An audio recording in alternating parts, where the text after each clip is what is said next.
Oh.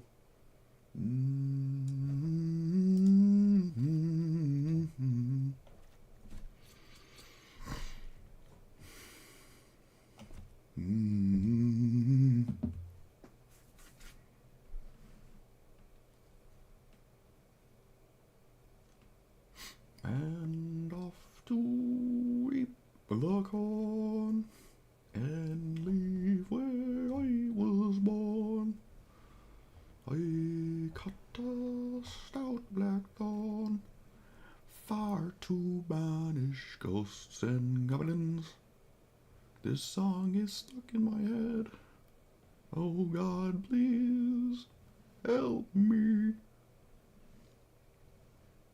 Blah, blah, blah, blah. Blue, blue, blue, blue, blue.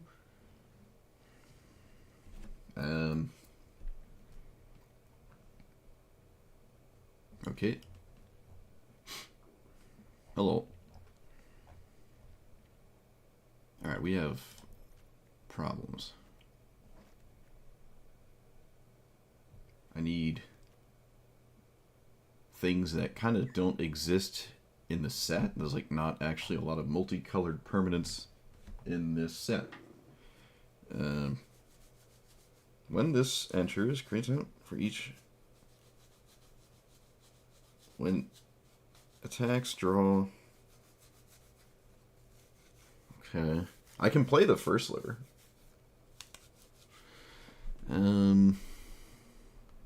Okay, and they also ideally want to be creatures? Oh boy.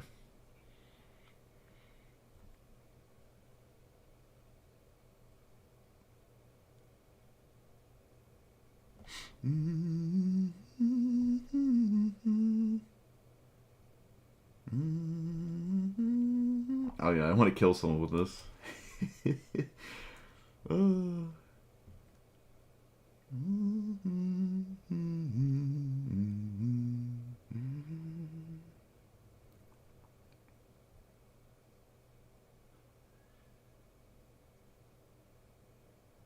The robot it makes is colorless.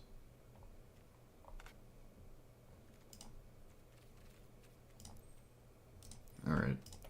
So, creatures, planeswalkers, enchantments, artifacts. The person we played against played a fair amount of things that were colorless and also... Yeah, no, they were just colorless. Which is kind of weird.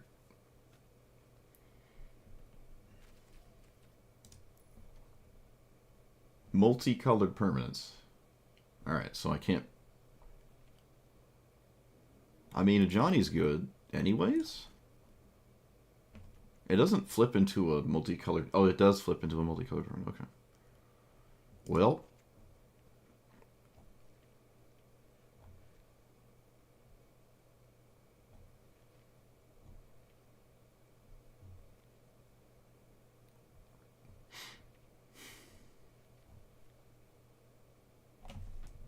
I don't think I've ever played the Leyline.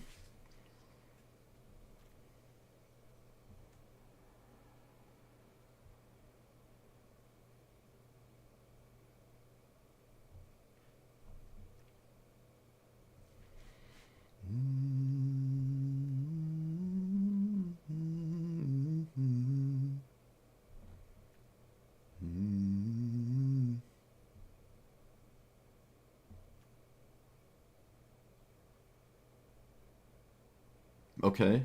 This is two. This is two colored permanents.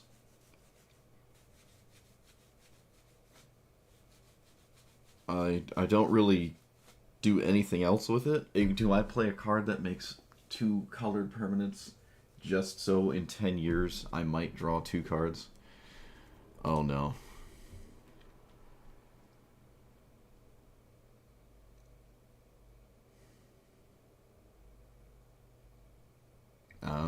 Probably Geist for once in my life.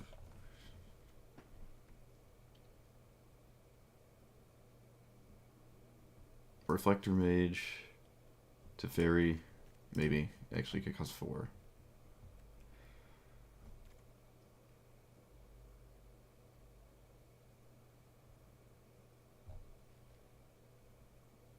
other Teferi. Absolute Virtue. Protection from...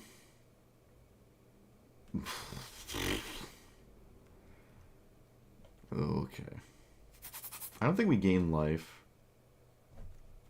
in any meaningful fashion. Definitely not reliably. Okay, wait. It doesn't specify unique color schemes. So...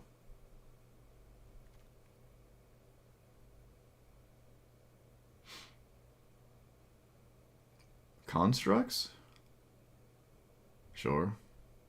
I wasn't exactly planning on going, like, heavy in artifacts, though. There's no incentive to play artifacts with this if you don't have to. Other than the 2/2 robots that demand you play multicolored permanents.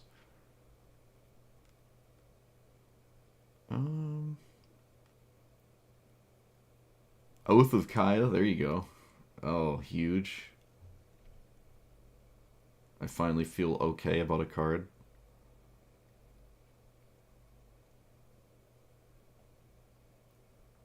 Profane Possession, huge. What do you do?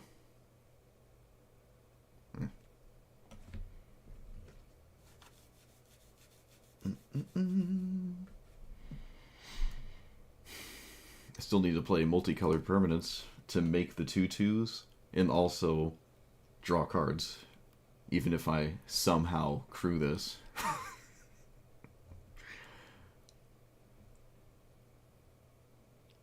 Tessa?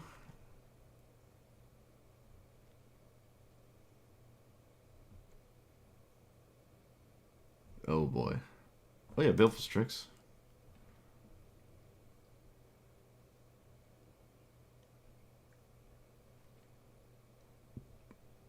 I kind of like this Ashiok. Okay, maybe no 5 minutes of Fairy, actually. Possibly no 4 minutes of Fairy.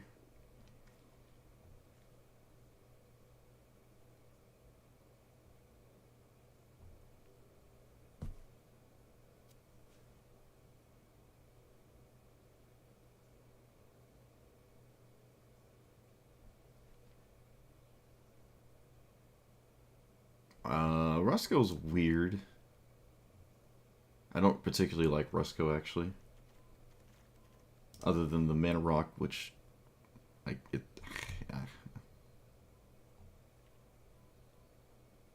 kind of like Scarab God, but... I have to make room for... removal? And we're not even done with step 1.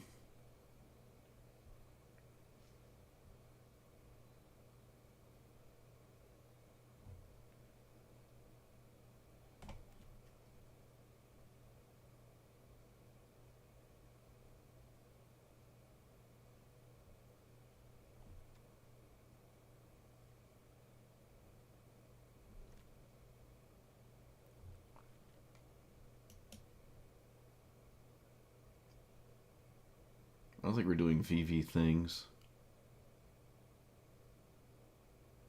What does VV work? Blue and red.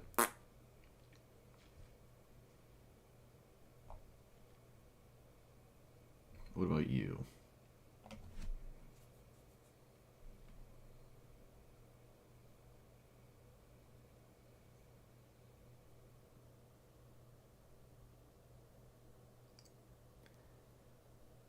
Each other token becomes a copy of that token. Alright, well I make 2/2s, so that's not really that exciting.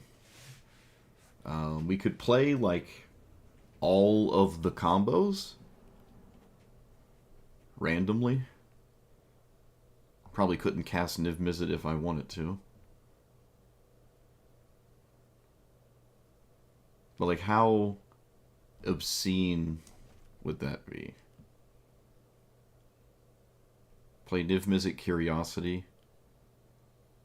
Play Godo. Play Asurarak. Just have these, like, actual ways to win for real instead of whatever this is struggling heavy to accomplish. Maybe. We'll see.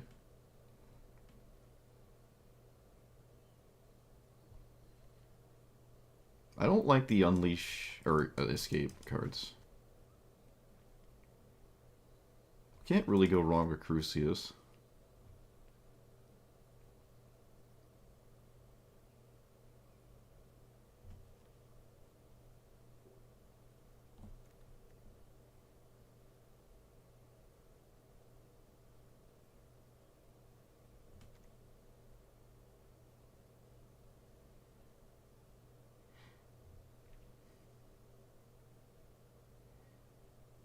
Yeah, I would definitely run a bunch of tutors.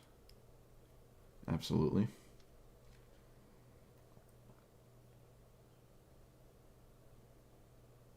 Grenzo? Every fetch land. Oh, we do have, Avacyn's Pilgrim, actually.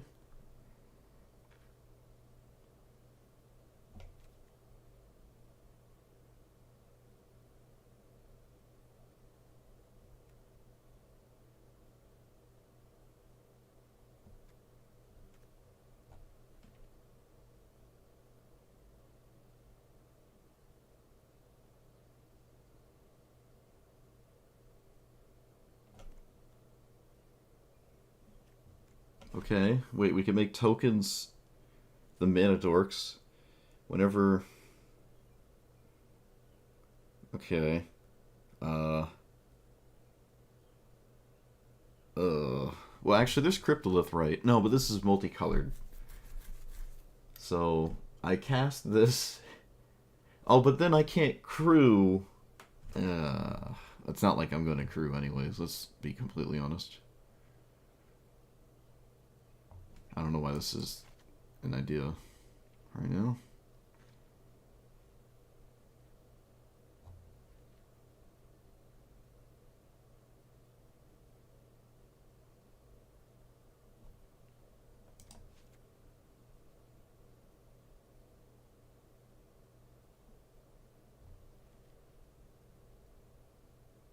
I don't think I'm ever going to cast Niv Mizzet. It's not looking good right now. Can I even play Ancient Tomb? Oh boy.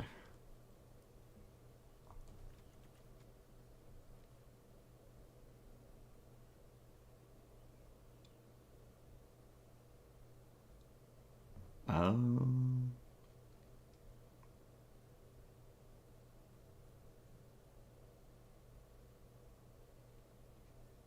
Everything this does is fine. Same with Ygra. I think everything Ygra's doing is okay. I think.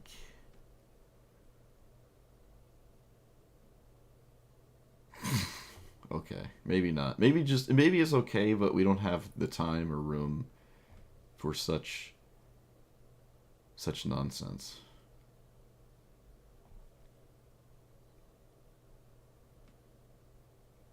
Is this a creature? Nope.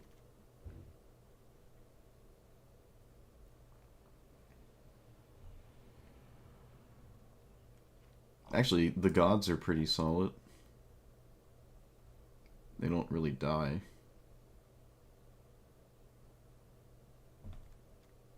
This makes the treasure token. And it...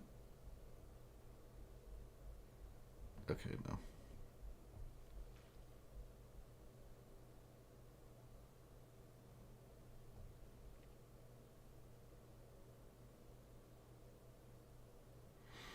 I think Roxanne Minskin is fine.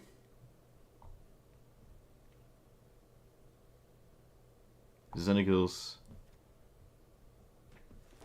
Let's see here. With, like... You know what I think the best thing to do? Is probably... Just not run 2 colors, or just maybe stay to 3 or 2 colors. One of them would most assuredly be green. Like, what if I didn't run red and white cards? I feel like that's actually really, like, a good idea.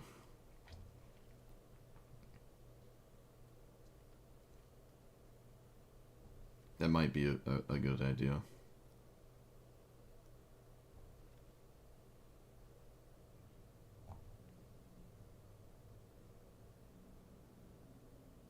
What do you do?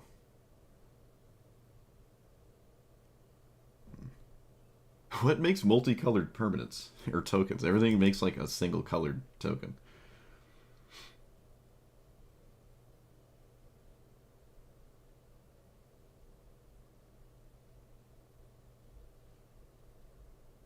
Oh, I want to play Haktos. Oh. Well, you get your other colors through Cultivate and Rampant Growth.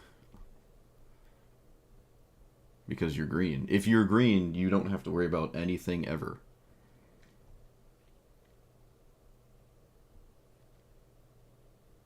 I think let's see. All right. Haktos is interesting. I can also tap Haktos. It has to attack, right? You can like tap it before it swings if you got like a bad number. So maybe there's something there. That's hilarious. Oh, these make red and white tokens. Oh, yes. I don't care. This is terrible, but it's here. Or it's here right now, but knowing me, after I lose 3 games in a row, I'll be like, alright, let's take out the garbage. I like voice. This is indestructible? Does that matter? Not really. It might.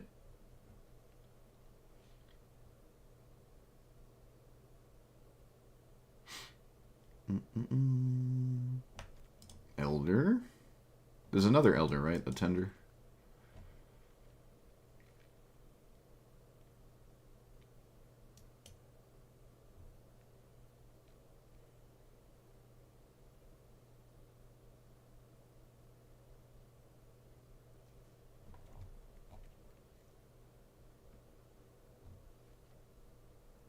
What does this do? It's Swords of Plowshares. Reveal the top 3. Okay, the plus and the -2 are good. I don't care about the -9, but like, okay, this costs 6 though. That's just unreasonable. Oh man, it's just really unreasonable.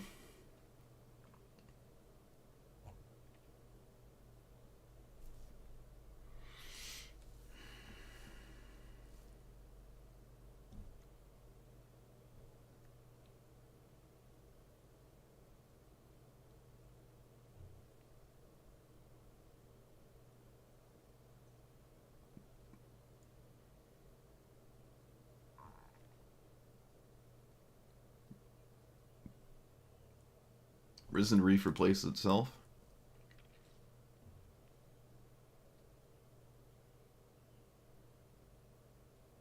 I think there's always an exception for Uro. Not Croxa, though.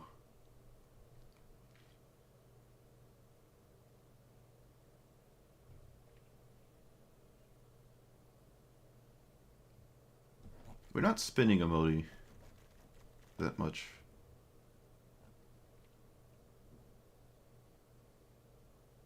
We crew basically immediately with anything that's like combo. Just crews like boom. It's just you're good. I want to play this. What about you? Which one? What does this do? When it hits somebody, you make a bunch of 3/3s. I'm not sure I like this one.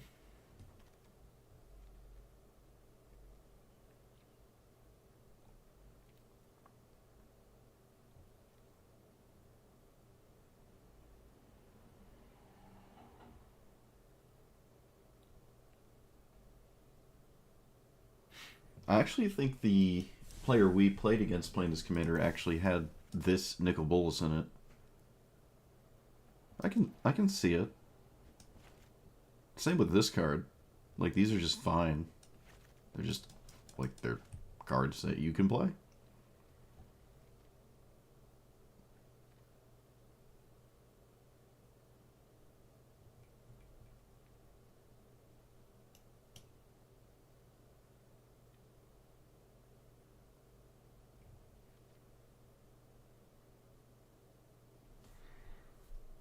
think Tamiel's getting there.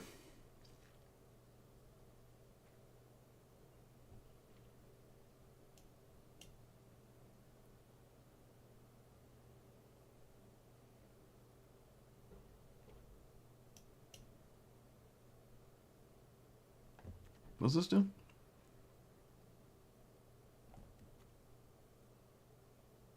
You can only do one each time. Can't do the top one. Okay, it's not really doing anything.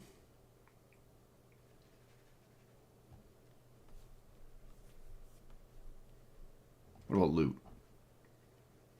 Artifact, creature, enchantment. I mean, this is card advantage. Even if it's just 2? Other non-land permanents. I think this is viable. Comes in early. It will pretty easily start to do its thing. I'm a huge fan of Sarkhan, but I think I'm playing Teferi, Hero of Dominaria before I place. Although, to be fair, the mana is actually pretty useful. Like, the mana is useful. But then that's all it does, right? Ugh, why am I so...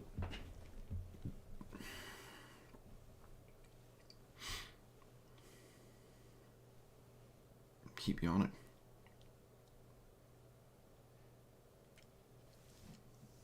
The land Ureni makes sense to me. Alright, we could go maybe into 4 colors, actually, pretty reliably.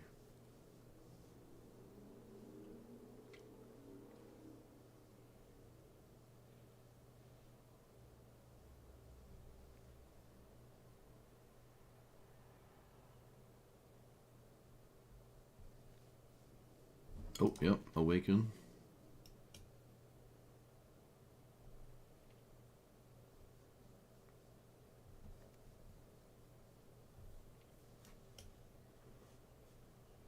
What's Nashi doing?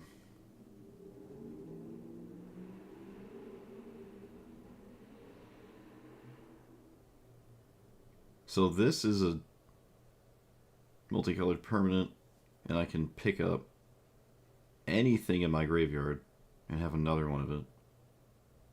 Nashi could work. So does Muldrotha, which is probably not a good sign, but I would say Muldrotha probably does something here. Maybe not. It doesn't currently. Maybe it will. This is Muldrotha at home, right? Yeah, that's with the same logic would apply there. This Omnath at 5 mana is weird. I mean, with every fetch land, it's okay. Though, to be honest, I don't really care about that much. This Atraxa is fine. Could definitely have some kind of buried alive nonsense. Golos works. Leyline.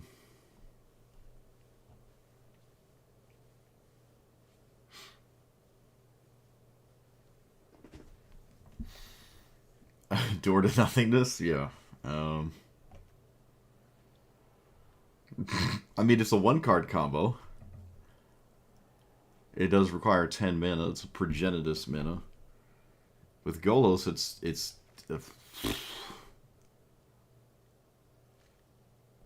Omnath. Actually, I don't have a lot of 3-colored permanents. Omnath might not like me. Maybe that's okay. I also don't have, like... Okay, maybe not. Never mind. It's only black mana? No. It becomes black mana. So when this deck is more or less just colorless mana, sometimes, most of the time. But that might be okay. I thought you only turned black mana into colorless, but it turns all your mana into...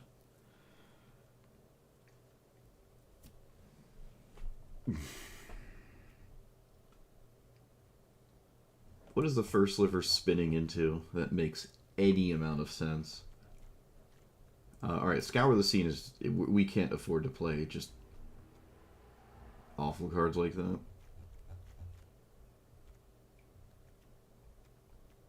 Except assemble their Legion for obvious reasons. Alright, well the first sliver has text on it. Timeless Lotus. I forgot this is in the game. I'm so used to Gilded Lotus. We could probably play Timeless Lotus, actually.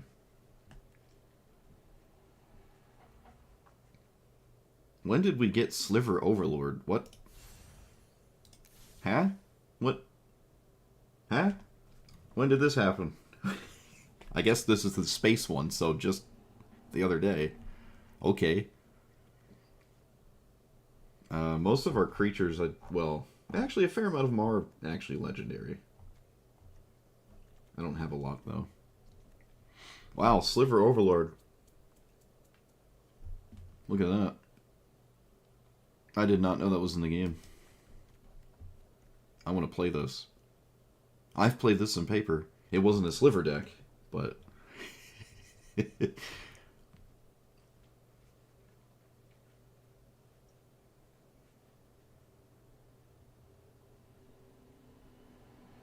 I don't think there's any reason to play Progenitus. This is funny, but again, there's no reason to play this. You don't get a benefit just because it's 5 colors. I feel like Door to Nothingness is truly funny, though. Alright, this deck has some serious problems. Maybe we can start to chisel away at them.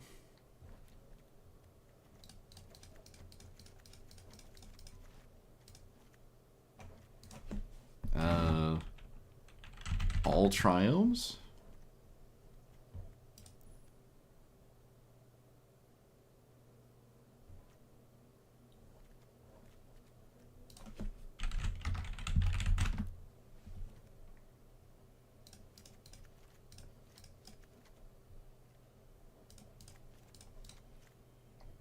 Wait, 1, 2, 3, 4.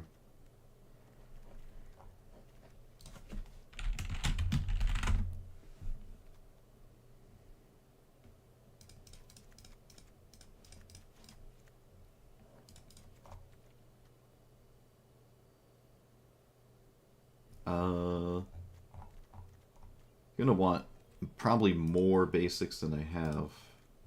So what I can do is like, yeah, I think this deck just gets better when you have less colors that you're leaning into. So it's definitely gonna be green. I really do think it makes sense to have... Wait, how does the ultimatum read?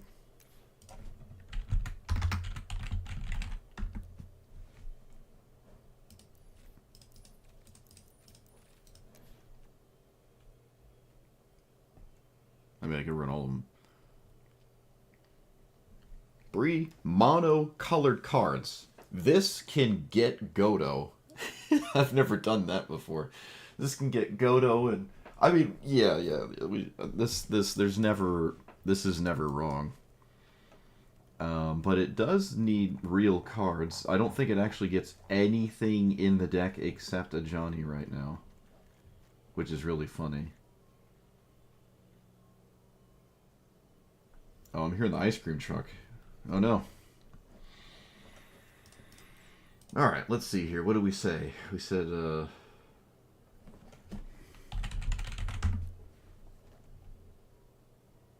Mischievous Lookout? That's a weird art.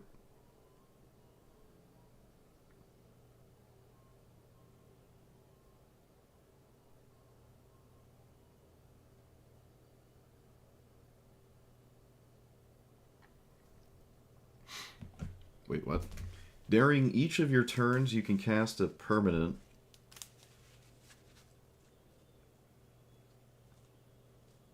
Non-creature, non-artist. And it becomes a rat forever. So you can't, like, do it twice. That's the weirdest thing I've ever seen.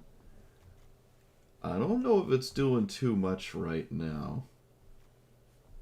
I do have some cards, but I don't know about that one. Man, this is like... Oh no, Luris also doesn't like this too much. Surprised that I have not once seen that card in my life. That's kind of nuts. Something to keep in mind, though.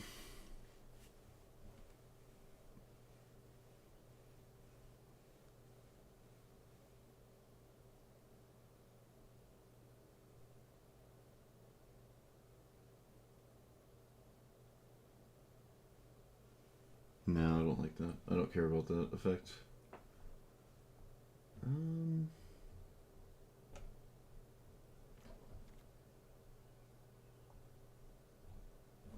I don't know if Naschy's cracked, but it's okay.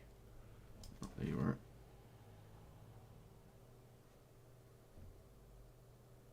Wait. Oh.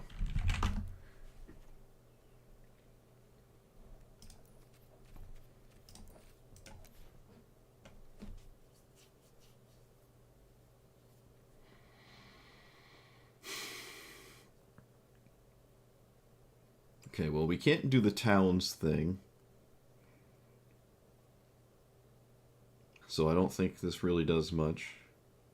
Yeah, I'm not doing the towns thing here. There's just no way. I don't even... Do I even own? Okay, I own a fair amount of them. I have almost all of them. They're 2 colors. But all of these would... I'd be playing a worse mana base across the board just so I sometimes play this. Other creatures you control. Combat. 5 towns, you get 1 2/2. No. That's so much setup for basically nothing. Yeah, I can turn Bolas into a rat. Yep. Bloom Tender? Do I own Bloom Tender? I don't think I do. I do not. This is a Bloom Tender deck, though. I can craft it, right? Yeah. Alright. At least it's useful in the future as well.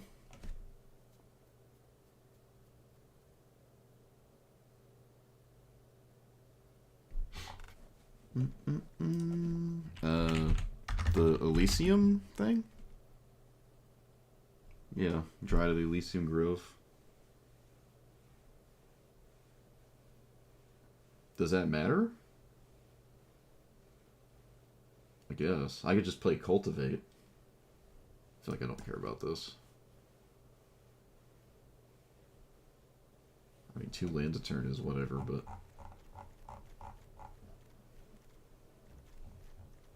there's the Chromatic Lantern as well. Could run both.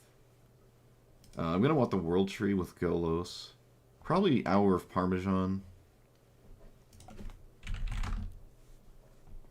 Yeah, we're going to want this. World Tree. What is the World Tree combo? Can we play the World Tree combo?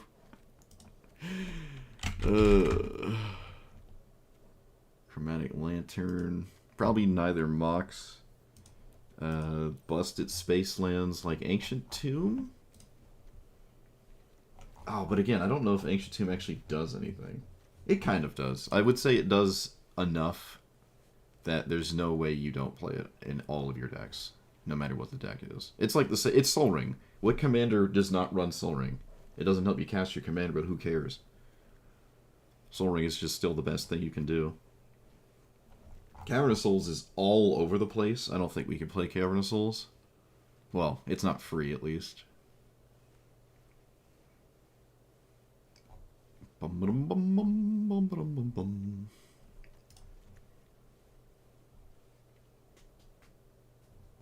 Okay. Spelunking? I don't really care about my lands coming in untapped sometimes. I mean, sure, but I feel like that's not... That we don't really care about that much. If I have to make room for that, I think we're... I don't know. It's better than Assemble the Legion, I'll tell you that much.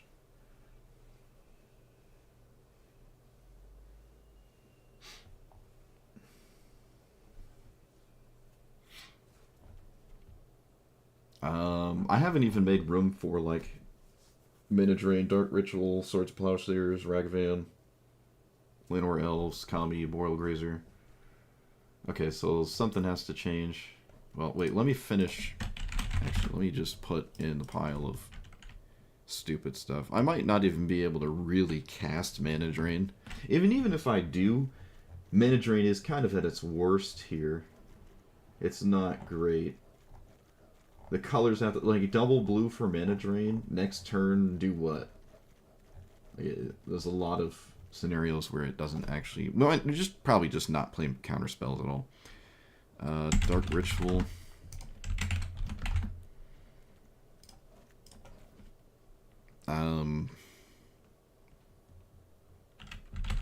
Both cultivates.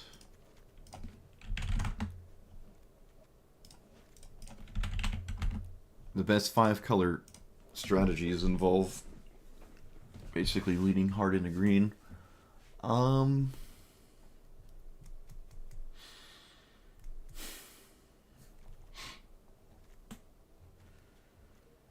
Yeah, Helm of the Host.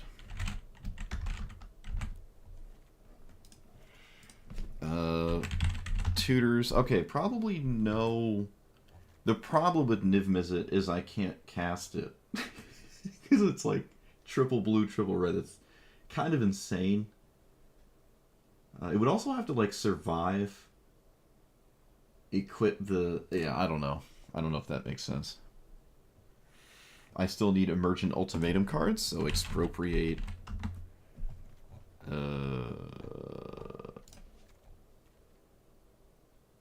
I don't know what else. What else is it doing?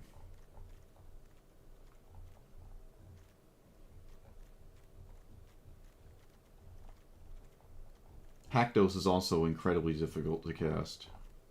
Yeah, as much as it works, I don't think I'm getting away with these. Emergent Ultimatum is hard to cast as well, but it's green, so it's a lot easier than it looks.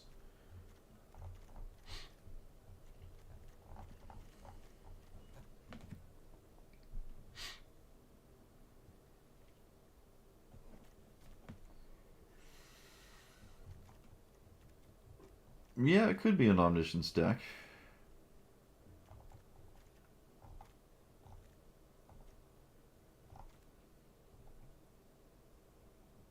I have to make room for it. Okay, Edgar's not... Teferi's not doing it.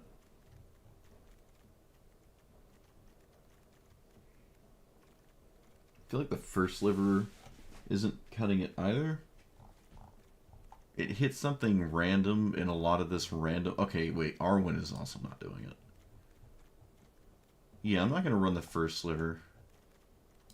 Knowing Wizards, it probably puts me in bracket 5 just because it's in my deck. Anyways.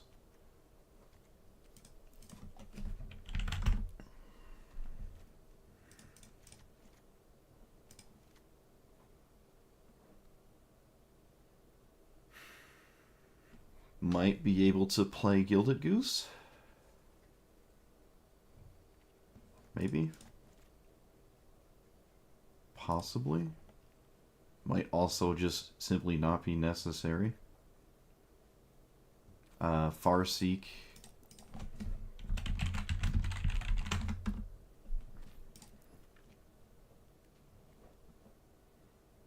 I don't think we can... Yeah, we're just going to play into the north. Actually, maybe... Yeah.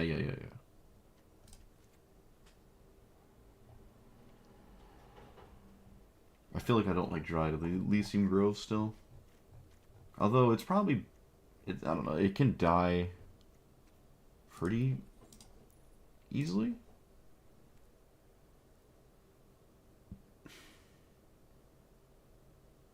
Your theory is it's just a commander that's bracketed? Wouldn't surprise me. But the fact that it's not pinned down yet is doesn't bode well for anyone's like individual take on it. We have a lot of red cards for Johnny. Our commander is also red.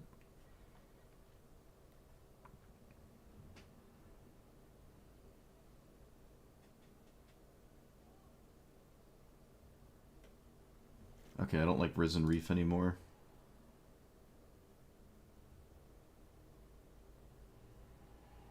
because there's so many things we have to do, I'm just not going to play as Summon the Legion. Too many things I have to worry about. Madrotha and Sin are also really questionable. Grenzo's up in the air.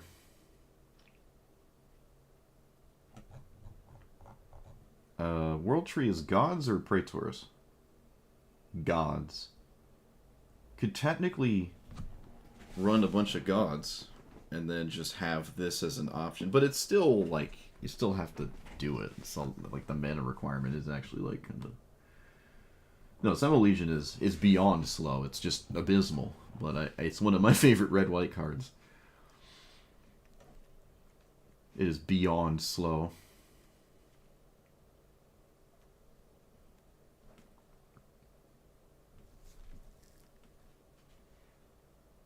What is Nashi really doing? I feel like Nashi's not actually really doing anything. Yeah, I don't think Nashi's doing anything. As it stands, it isn't, so...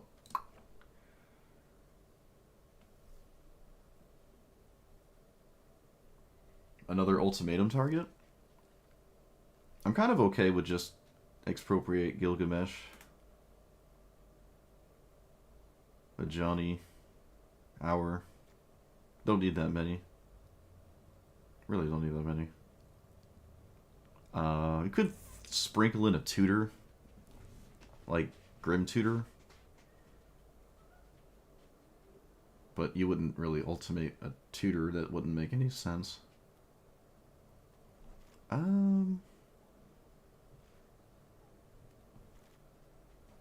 Okay, Geist is also a bit odd.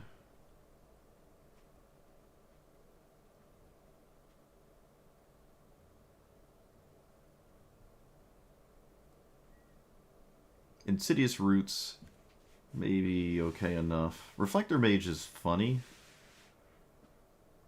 Isn't there a better Reflector Mage? The blue-white other thing? Like the net or something? This thing?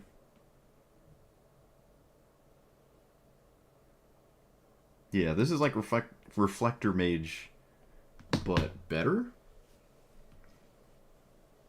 Maybe? It exiles anything. It doesn't have to be my card.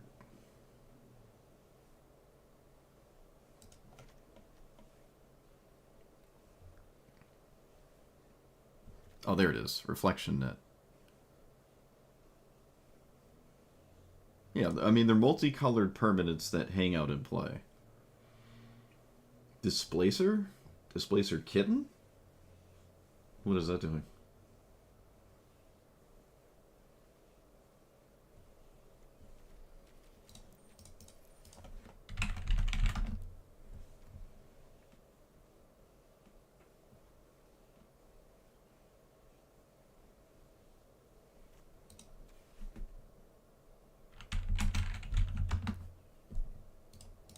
General who?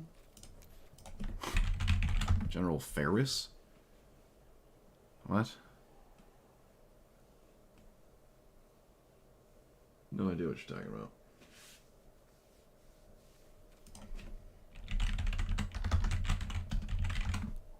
Displacer Mage? What? I'm being provided things that either don't exist or I'm dyslexic. Both of them can be true. Oh, Chain of the Rocks? Boop.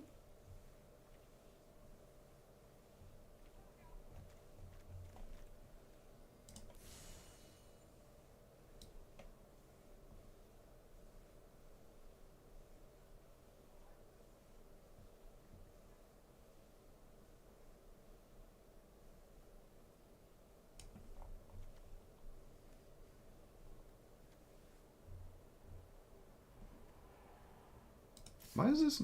It says it's my default card, but like it never gives me that as a thing.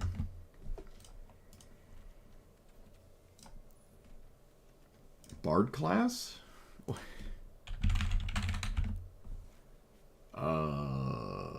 Isn't Bard class just red and green?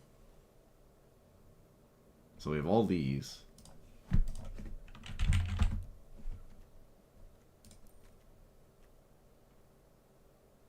Yeah, this is just red and green. Whenever you cast a legendary, I mean, okay, I guess the bottom one is cool, but like the middle one is the really good one, and we don't use it here. So like, I don't think I don't think that's it. I don't think that's it. I don't think we're quite the Joda experience you think we are. I don't even think Xenagos is right, actually. I think Xenagos is just not right. Well, Xenagos lets me crew my commander really fast, randomly, and then it can fly us for 14. I mean, there's something there. I just don't envision the spaceship ever actually doing anything. We could just play Joda. No, still, yeah, we're just not really Joda. Not for realsies. I'm gonna need vastly more basics. What's our... Okay. It's interesting that there's no color that's sort of missing, but that makes it so the basic lands are ugly. I have to do something about that.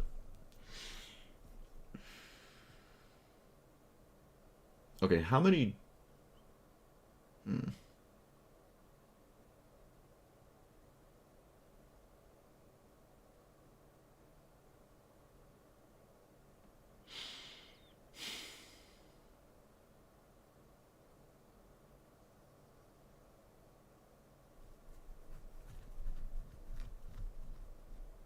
I mean, Ashiok is cool, but it's not great.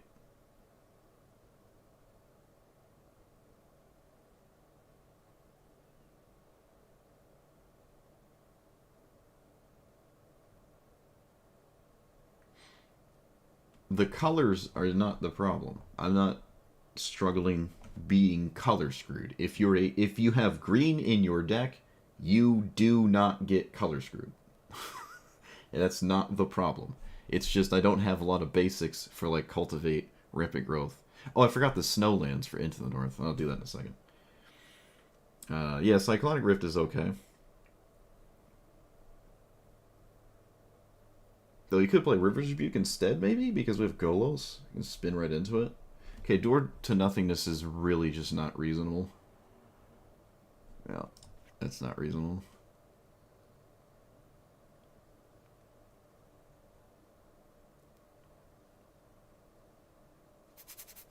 I mean, there's always a healthy amount of multicolored permanents, so that part, fortunately, is not a problem here.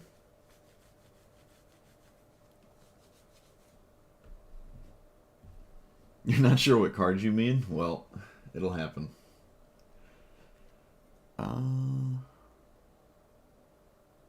Insidious Roots is only creature tokens. Nothing really leaves my graveyard. Except Uro. The creature tokens that this makes would kind of ideally station instead of tap for mana, although I would argue them tapping for mana makes them vastly better. You'd always do that instead. But we have like Cryptolith Right instead, and it lets my non-token creatures tap for mana, which could help me earlier where it matters. But it doesn't, yeah, it would mean it's not a multicolored permanent. I don't know, a lot of my early creatures kind of already tap for mana.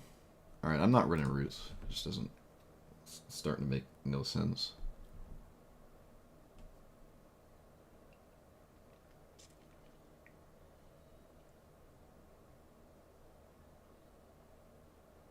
The Golo spin is looking real good here, at least.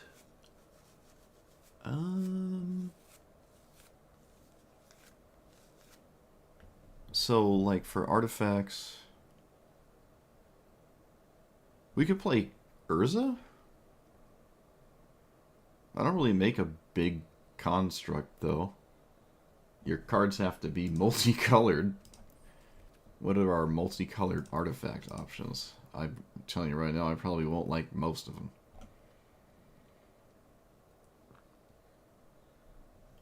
Gear Hulks?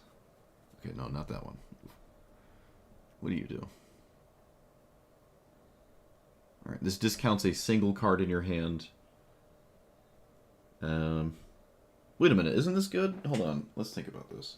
Discount anything, and you can technically do it multiple times. It enters tapped, which I think is okay.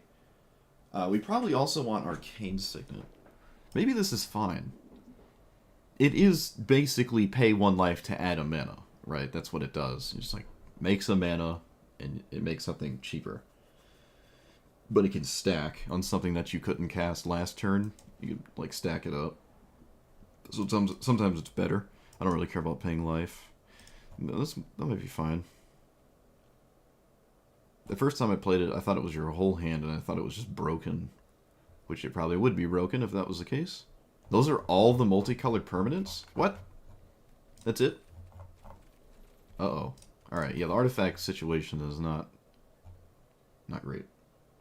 Reflector Mage? Yeah, that's the card I took out that we were talking about for the net. I took out Reflector Mage, and then I brought up Reflection Net in Assimilation Ages instead.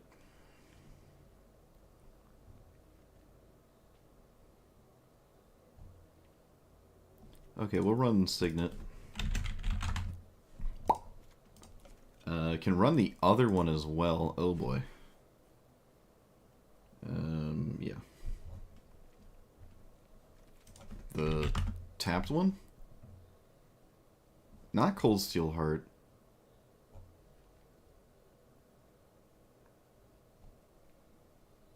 Solar Transformer. You know, the idea is to not have that effect on a creature. I don't want to play a Fiend Hunter. You can still target your opponent's commander. It's never, like, bad, I'd say. Do I have Chromatic Lantern? Did I actually do that? I did. Okay, I think I would rather... yeah, I would rather Dryad be a ramp spell. Does the same thing. So...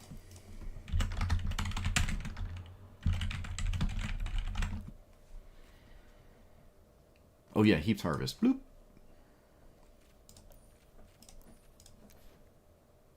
Probably not Glimpse the Core.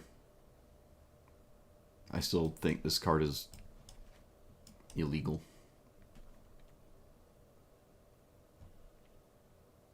What about you? Enters or attacks, you get stuff. This actually can station really quickly. I didn't think of that. Yeah, that actually can station. For realsies. Kind of want to dodge the double green cards if I can. Flare's obviously an exception to that. Okay, this feels better than I thought it would. Faster than I thought it would. That's kind of interesting. What? Oh, the Bloom Tender, right. Still need more basics. Still need Snowlands.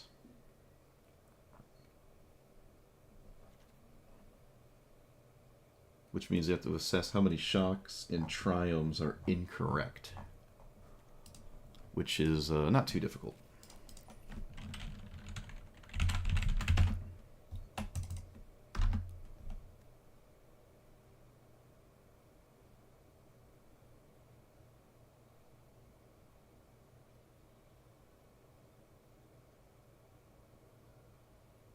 It's basic?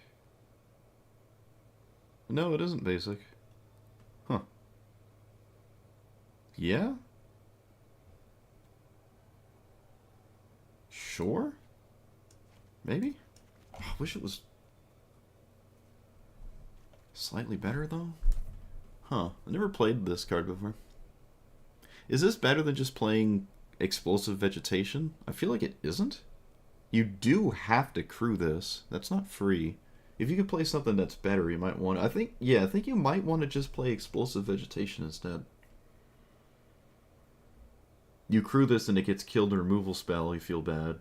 They kill all of the things that can crew it, you feel bad. It swings and then simply dies in the attack. Because it's just a 4/4. It feels bad, and like all of that, you would just have been better off playing Explosive Vegetation. So I don't know if that quite makes it. It does help crew, but I think the one that costs 3 is... yeah, I mean, obviously way better, but I don't know how I feel about this. I'm going to pass on it for now. Oh, this thing, yeah. Someone said this earlier.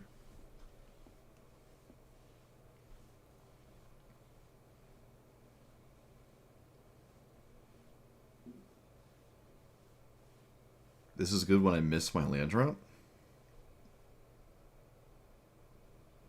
How? They enter untapped, which is sure, whatever. And then being your end step, the topmost land. This doesn't help me at all if I miss my land drop.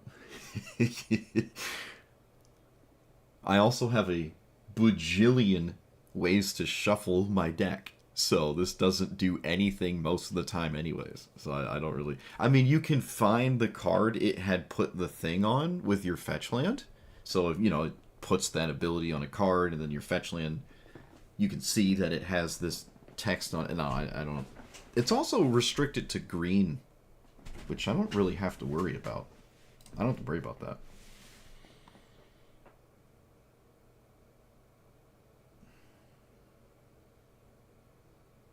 Aragorn? I don't know how to spell it. Oh, I did it. So, white is a 1/1, blue is Scry 2, red is Steel 3, green is Titanic Growth.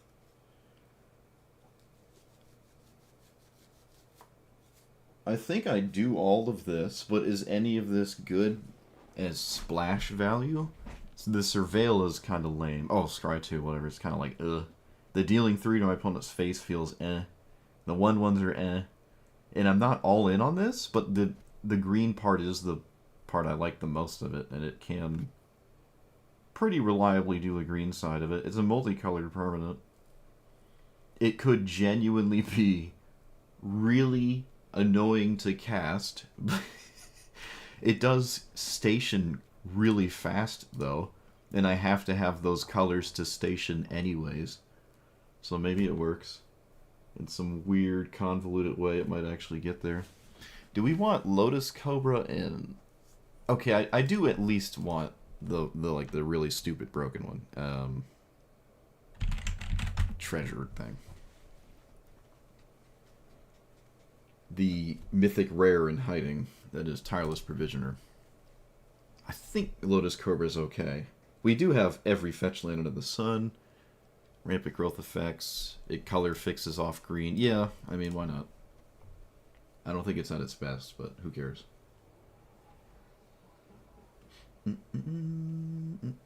I think there's plenty of color variety. It doesn't have to be heavy.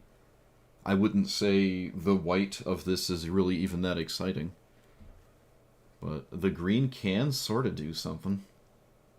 Ideally station. It's like station as... Like you cast this, and then next turn you cast your commander. It stations for 9? Like instantly? That might be interesting, right? Stationing for 9 on turn whatever is kind of cool. I guess it's a minimum of turn 5. Because it doesn't have any colorless, so... It could be interesting.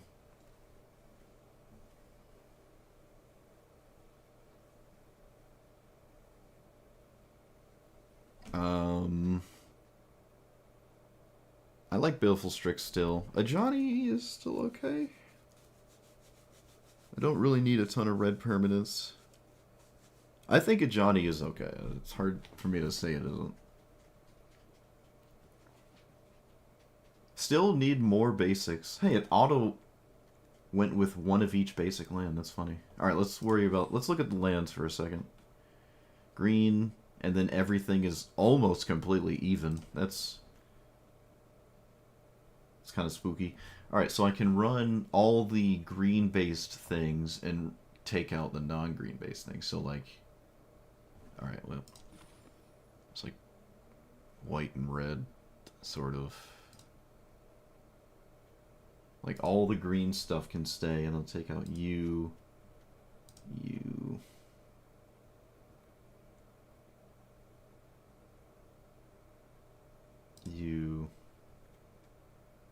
You... maybe keep all the Triomes? Yeah, keep the 4 Shocklands that are green. Why does it only want 1 forest? Why does it consist... Like, why does the thing want 1 forest? That doesn't make sense. What are you doing to me? That's really weird. It only wants me to have 1 forest. I don't understand why. That is? Oh, maybe it's because there's enough green sources outside the basics. That's why it's doing that. Okay. Obviously gonna want way more than that.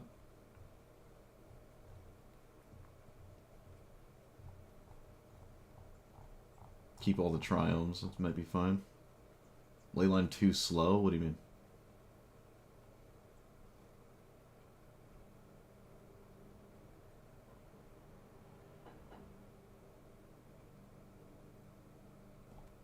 I don't know why it would be too slow. So, more of a question is, why would I play this instead of Explosive Vegetation? That would be more of a... Like, most, if... I mean, basically the entire deck is already multicolored, except the green chunk. So maybe you could just play Explosive Vegetation. This isn't actually really turning anything into multicolored stuff.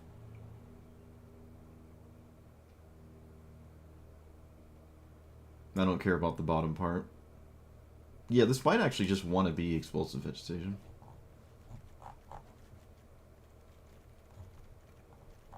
It feels obvious to run it, but then... I'm just like, your whole deck is multicolored anyways. So who cares?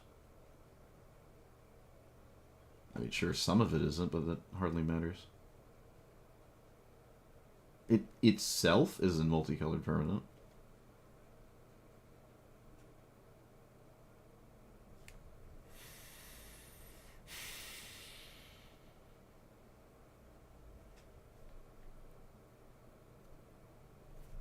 Yeah, I guess that's true. It makes the 2/2s not colorless.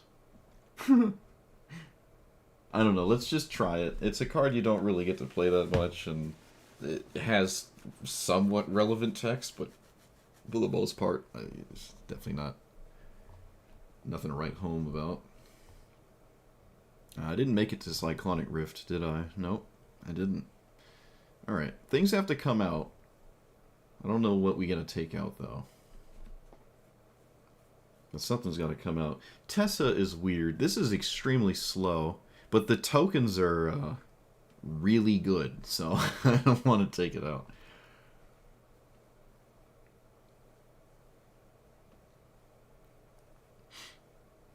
What is Dark Ritual doing? What do we do with Dark Ritual turn 1? Chromatic Lantern? Okay, we're not going to run Dark Ritual. We're just not going to run that. I don't know if it likes being here. It currently doesn't convince me that it likes this deck, so... oh, right, Avacyn. Avacyn thing. Actually, that's really funny. I haven't done that before. That just wins immediately, doesn't it? You just put Godo under this, and then you just have the mana. Like, you just win. That's actually really interesting. Voice of Resurgence? Yeah, I mean, the token it creates is multicolored. It's a double-layered multicolored spell, so it's, like, just for that it's okay. And sometimes it wins, even though, you know, Oslet Pride is still better at winning on its own. But it's monocolored and whatnot.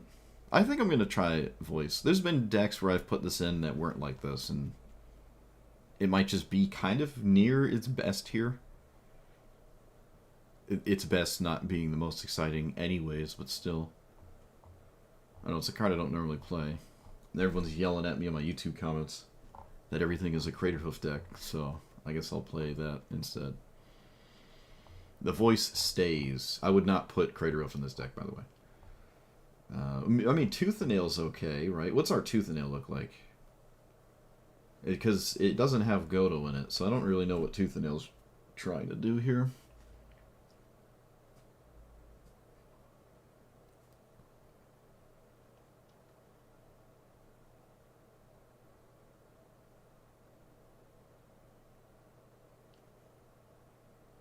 I don't think we have good Tooth and Nails. I feel like we just don't have good Tooth and Nails. Yeah, Mirari's Wake's actually pretty good. That one's fine.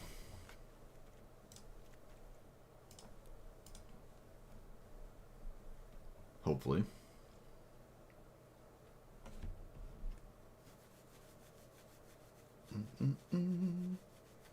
Loot is on the slower end, but if I don't really care how easy something is to kill, I'm not really worried about that.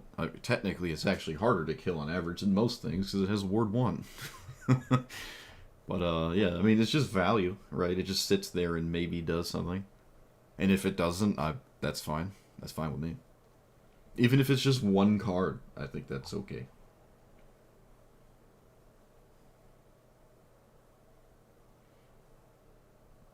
I like this. It's just a lightning bolt, or wait, no, lightning helix. Yeah, it's a lightning helix that stays in play. I don't think I have a problem with that one. Still haven't dealt with the land situation. I've been procrastinating.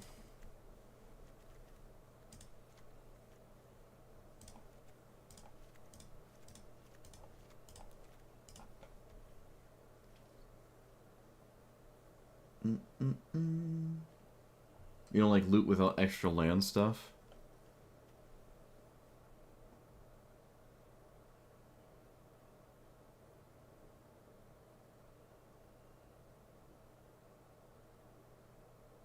How many extra land stuff would there even be? Spelunking, Azusa, other loot.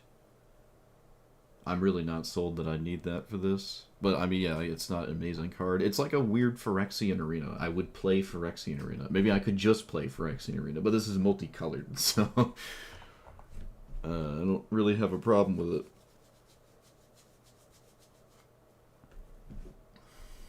You don't like Feyburrow Elder? What?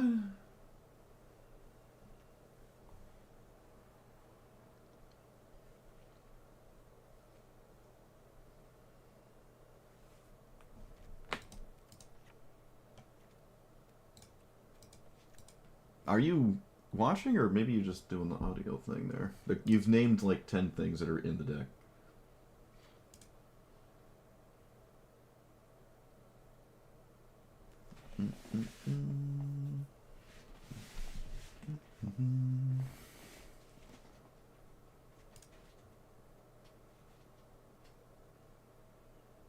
I should cut the go to emergent package?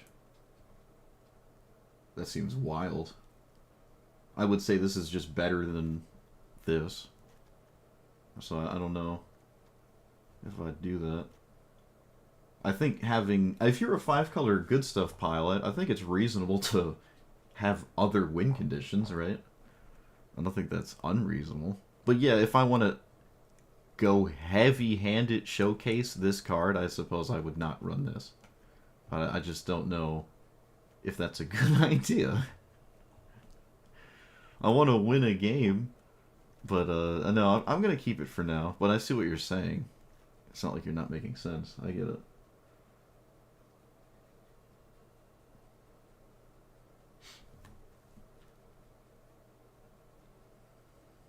We already have Profane Possession, so maybe I don't also need Oath of Kaya.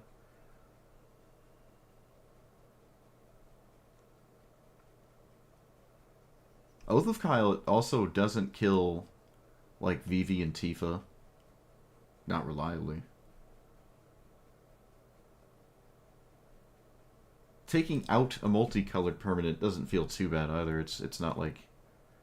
I mean, I can't run 104 multicolored permanents, so one of them would have to come out.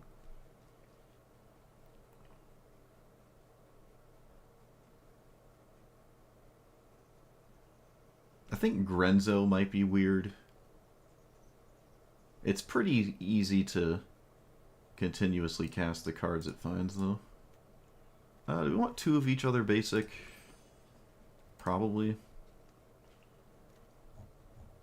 Probably.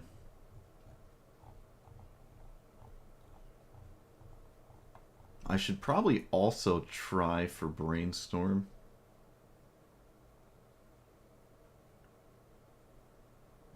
Chain could just be witness protection, because we have blue. And witness protection actually is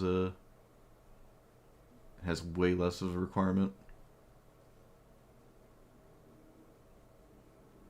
I think the 1-mana answers are really crucial to doing things in this format. Yeah, Profession, this is like very slow, I don't doubt that. But it sits in play as a 3-mana card that's multicolored. And it doesn't die to Wrath of God.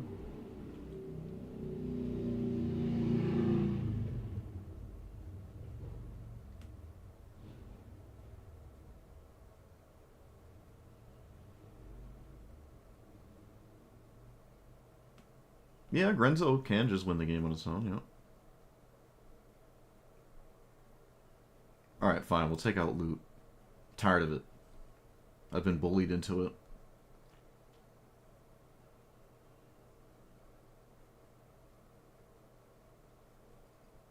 No one wants to watch me have fun.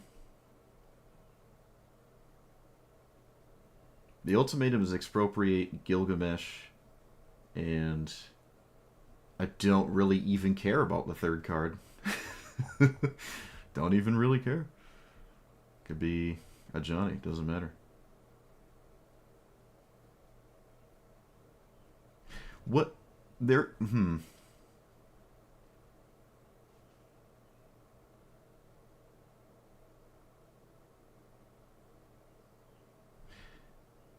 There is a problem. I didn't actually really think about it. Without stuff like Brainstorm, I can genuinely get stuck where Emergent doesn't have any targets because they're in my hand. That could be an actual legitimate issue. So I could just run...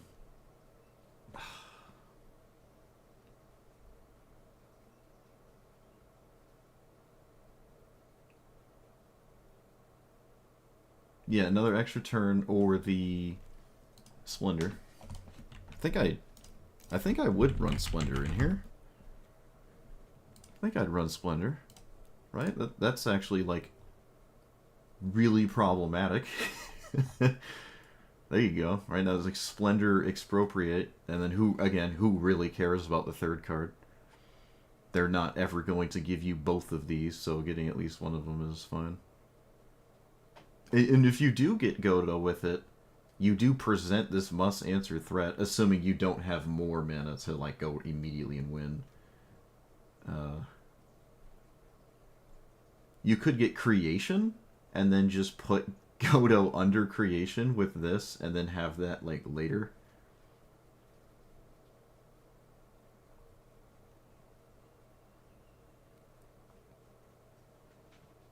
Well, it's still a multicolored permanent. So that if it wasn't multicolored, it would not be in here.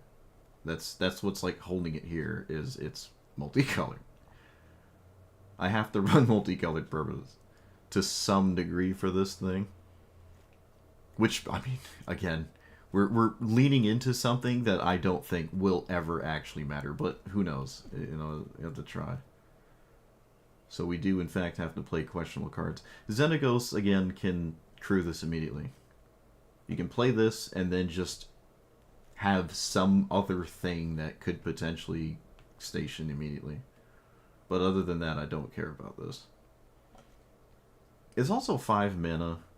It gives haste. Doesn't it give haste? Right?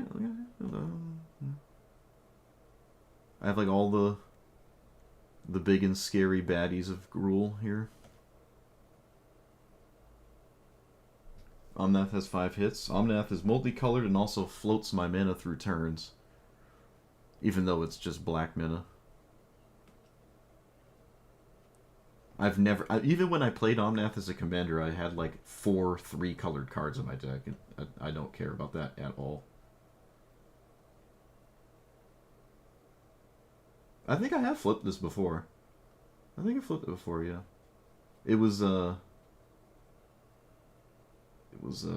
Edgar.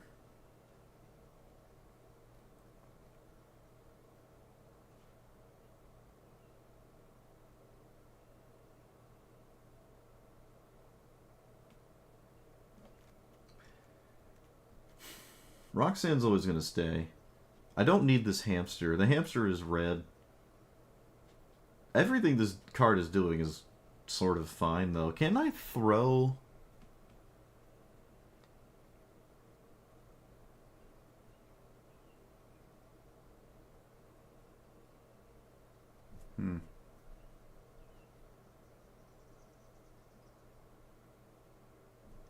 Alright, maybe we don't need Xenagos. I'm not really getting haste and stuff, and the creature-based combat situation of it might not be that exciting. Minskenbu can probably also go. I feel like maybe in a deck like this, it might not be too problematic. But, I mean, again, it could genuinely win the game on its own. It's like a Planeswalker. It's dodging certain things.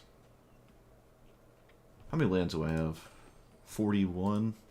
I could probably shave a land. Does it matter? Probably a mountain? Is there any double white, double red? There's triple black here. I really wanted to avoid all the doublers. Okay, there's a double white in Overwhelming Splendor, which might be the sole reason to take the mountain instead of the plains out.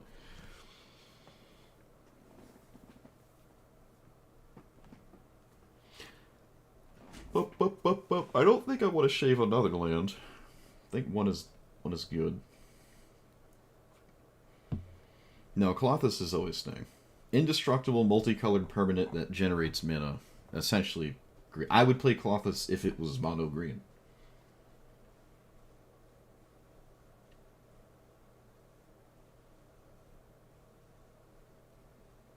I really think Leyline might be the card that just doesn't feel right to me. But the logic would apply. I don't really care about Chromatic Lantern too much. Arcane Signet, I mean, that one's fine. This one's like, eh. It's alright, though. It's alright enough, I guess.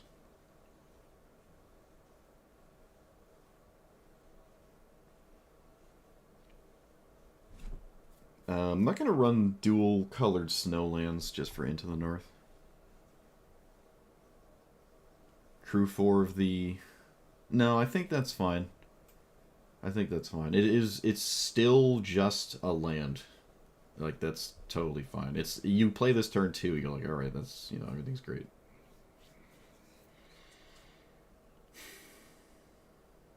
I'm going to keep the Lantern for now. I'm going to keep the Lantern.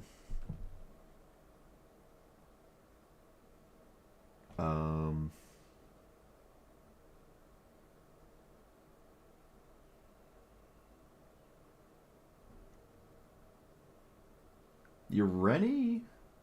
I probably have enough ramp spells for Ureni. How many of these are basic ramp spells? 1, 2, 3. A fair size of them. I could actually find problems and run out of fetchable basics.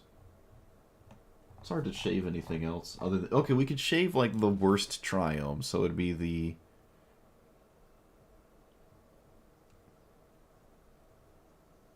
Mardu triome? Jeskai triome? Yeah, maybe the Jeskai triome. Which is... this one? Hey! I did it. Add another forest. Okay.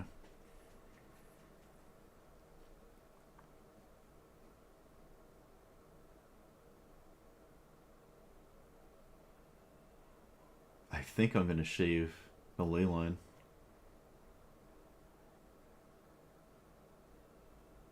No, no, we're gonna keep it. I'm just gonna force myself to keep it.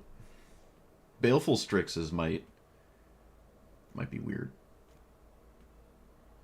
How many things actually get turned into... Okay, actually there really isn't that many. Yeah, alright, we'll take out Leyline. We're gonna take that out. Alright. Alright, we did it. We did it. It took... oh man, it took a while, but we got here. We're here with Infinite Guideline Station, 5 mana, Wooburg, one of each color. When it enters, you get a tapped 2/2 colorless robot for each multicolored permanent you control. And then Station, which is crew, but forever it just stays crewed at that charge counter count. When you get to 12, it becomes a 7/15 flyer, and when it swings, you draw for each multicolor permanent. So it's kind of like Niv Mizzet, except instead of getting the cards immediately, like just simply casting Niv Mizzet and stuff, you have to station this, and then it has to attack for what is kind of the same as, just for, which one? Is it this one? Is it this one? Yeah, this one. So it's like you get your multicolored cards immediately, and, you know, there you go. Yay.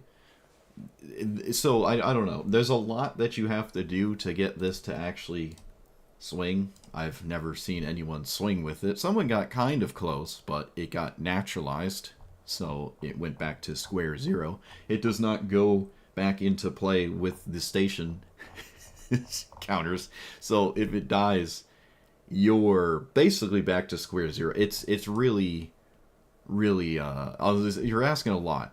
That's my point. You're asking a lot. But I'm running a bunch of multicolored permanents. It doesn't work. Oh, that's another thing. You can't just play multicolored instants and sorceries. They have to be permanents that hang out in play. Just everything that this card wants you to do in 1v1 Historic Brawl style formats is just not, you know, like, people have Dark Rituals and Mana Drains, and you have this. So it's really an uphill battle. So you see there's 101 cards in here. I'm not running Leyline. I know it seems like it makes a ton of sense to play this card, but when everything is kind of already a multicolored permanent, I don't really care about this. It does turn the 2/2s into multicolored permanents, but I'm telling you right now, I'll be blown away if I would ever have a scenario that this draws an egregious amount of cards like that. Like, if it, you know, you have 4 robots and they're all multicolored and you swing finally and you draw 8 cards, like, that's great.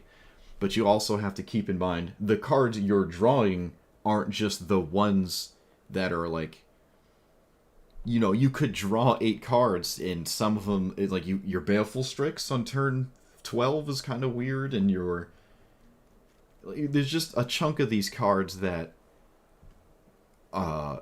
it's hard to have a balance of setup cards to have the initial 2/2 spam, and then also have payoff multicolored cards, so you can, like, draw into something that is game winning that isn't just a setup card that this card cares about.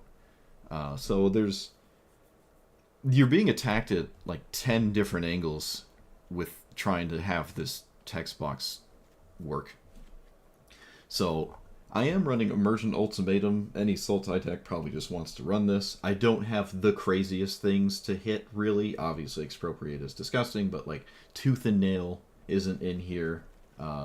Stuff like that. And trying to make room for cards that this cares about, and also cards that are just really good at winning any given game. You know, it's being pulled apart. Obviously, the Godo Helm of the Host, I'm still on this.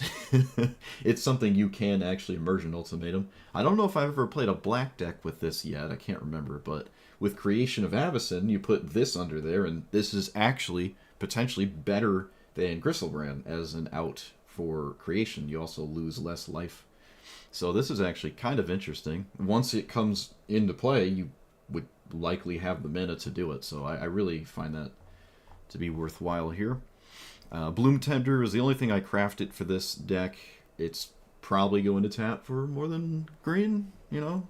Same with Fae Burrow Elder. So I got a bunch of ramp in here. Maybe just for the sake of playing this card. Again, I really don't think you need to play it. I really don't think you need this. I think maybe it's even just a bait. Like, again, most of the things you're playing are already multicolored. It doesn't care if it's 5. I'm not running domain spells. I could, but I'm not really doing that. I would probably argue this might just still be better than something like Baleful Strix. So, see, I don't even know if that's true. Yeah, I don't know. I'm not sold on this. But someone's going to yell at me if I don't try it. So I'm going to drop Baleful Strix and actually just try this card. I've changed my mind. And for the lands, there's a bunch of Triomes, Command Tower. No Cavernous Souls. Don't really like it here. It's colorless a lot of the times, and we're not really trying to have that be an issue. The green Shocklands and all but the Jeskai Triomes and all the fetch lands, and then the busted lands of Gemstone and Ancient Tomb. Alright. This is, I think, the first time this has come up, which, to be honest, it can't come up too often. There's not many examples.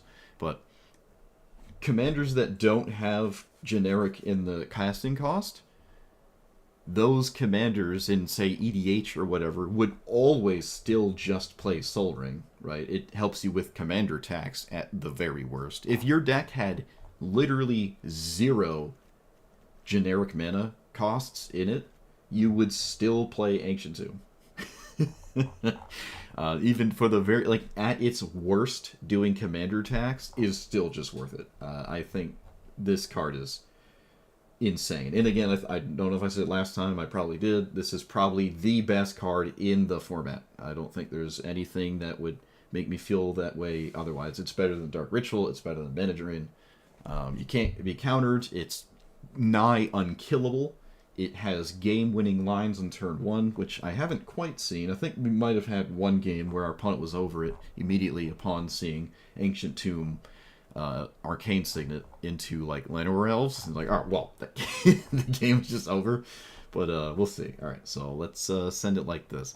I want more I wanted Witness Protection and Unable to Scream, because 1 minute and even kind of Chained to the Rocks, actually. Could do that too. Just 1 minute answers to things that just win before you get to even begin playing the game with your commander. So that might be something we have to look at. But for now, it's just like Reflection Net, Aegis, and Profane Procession, because who doesn't like a Profane Procession? It's multicolored. It's good, right? Surely. No, I don't think Cavern specifically on the commander works anyways, but that wouldn't be the main selling point of it. But yeah, we're gonna keep the ley line instead of Baleful Strix. That's what we're gonna do. We're gonna do it because I did it. You can't stop me. Alright, we have cards, and they're sort of castable. So that's pretty cool. No, I can't keep those. This doesn't really do anything in this matchup, and alright, this also doesn't really do anything at all. Okay, we can get rid of Atraxa. Alright. We're gaming. We're gaming. I can play Tireless Provisioner turn 2, but it isn't doing that much. Okay, that makes life a bit easier. Am I gonna mill myself? I don't really have to. I don't have to. Let's get the black, green, so Obzon, Ubzun. Bear with me, opponent. Actually, let's get the Sultai one, because we have Ultimatum as a card in our deck. I could have held on to this for the Provisioner, but then I'd have to mill a card, and... No, that was a line. That was a line I could have taken. Okay. Sure? Let's actually play the Compounding Threat. Let's do the Scaling Issue. I like the Scaling Issue here. I think this is worth it. If I'm not going to draw a land. It feels better than Nicol Bolas. But this could also have been something, because I don't have this next turn. A fetch land would be the best draw. Probably. I'm also running out of time. Yeah, fetch land would be the best draw. Definitely. Alright, well, we didn't get it. Can play this, and then just pray we don't lose to board wipe. There is no reason to shock myself. I don't know if I can straight up lose next turn, but it certainly feels close. I'm gonna mill myself with the Mult Tender.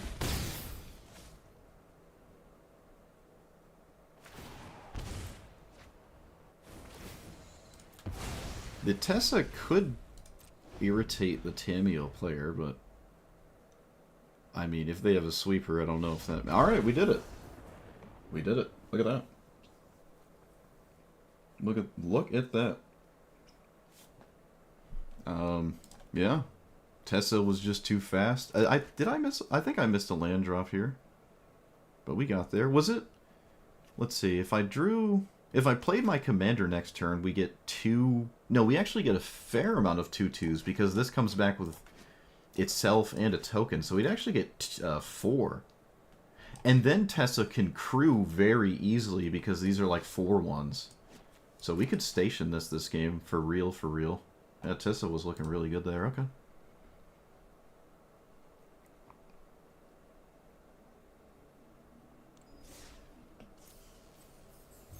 What are my quests? Oh, shoot. I can re-roll one. I didn't look at my quests to start. Oh, my goodness. Which one? Yeah, we re-roll that one. Boop. Oh. Alright, that game was concerning. This happened last deck. I was mulliganing to... Should not be having to mulligan that much. That's not a good sign. 2 or 3 more ramp spells. Might just be self-evident that that has to happen. Alright, Minsc and Boo could come out for a ramp spell.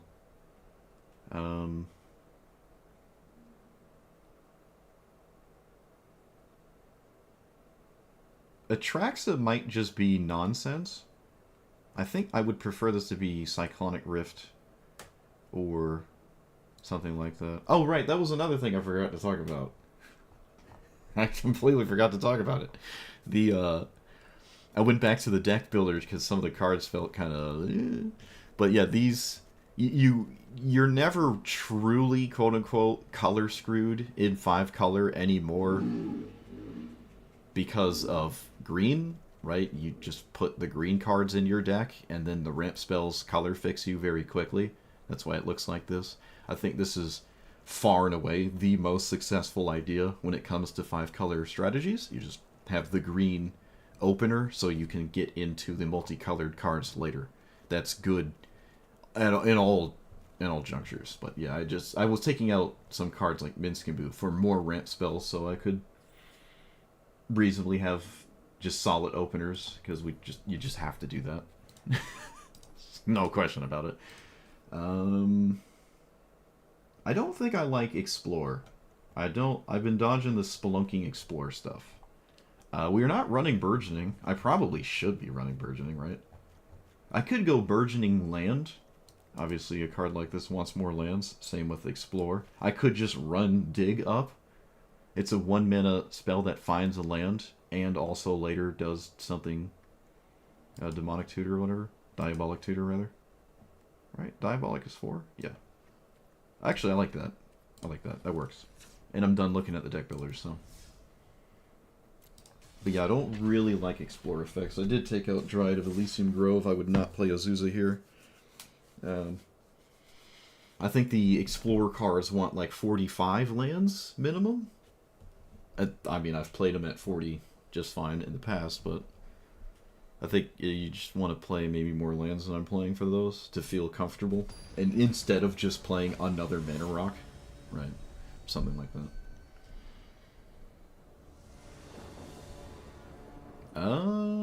Elder is interesting. I can't get it into play turn 2. Can I get Nicol Bolas in play? I can. We can try this. There are also solid top decks, but obviously the big idea is these 2 cards. Oh, come on, Garruk. Come on, buddy. It's not Bristly Bill or anything, you know. It's totally not this card. I'm going to assume they mulligan for a 1-drop, yep, because that's all you can do. Does it matter which one? Not really. So we'll play that one. It doesn't really matter.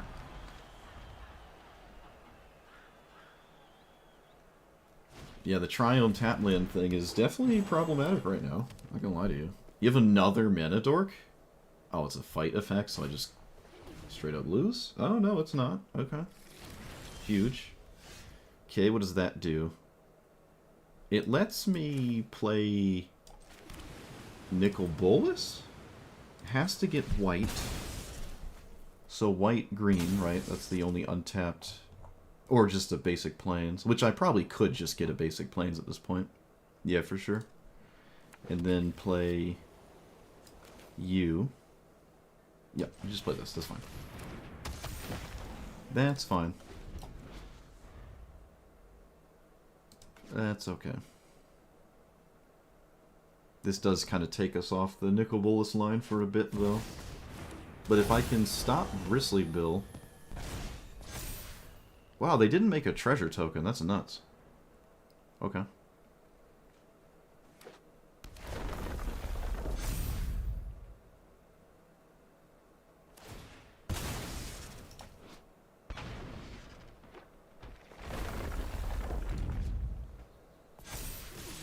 Okay, sure. That, all things considered, wasn't as bad as it could have been. I drew a phenomenal card. Okay. Huge. That was probably one of the best draws. I don't think 1 damage is getting me anywhere. Oh, we're gonna cast it. Oh, it's gonna get cast. They didn't recast Bristly Bill, I don't know why. They could have. Yeah, they could have done that. That's weird. I mean, if you swing with the 5/5, I'm gonna swing with Roxanne, and I don't think you want me to do that. Wow, you just don't care. Alright, fair enough. A bit ballsy, though, but I mean, you know. I like it. I'm down with it. Let's go to attacks first, which I probably should have done to begin with. Okay, things are happening. We're actually doing things. This is crazy. I'm gonna play it super safe and just kill... I'm just gonna kill this. We're just gonna play it safe. Oh, I drew a land too. Oh! I get to play other cards. Oh, that was the best idea ever. Oh my goodness. We're doing things. It's all coming together. It's all coming together. Alright, we could have all... Wait, could I have played my commander there? Actually, I'm not sure. I got too hung up about actually playing this in play. I might have been able to play my commander. Wasn't actually paying attention. Play it next turn.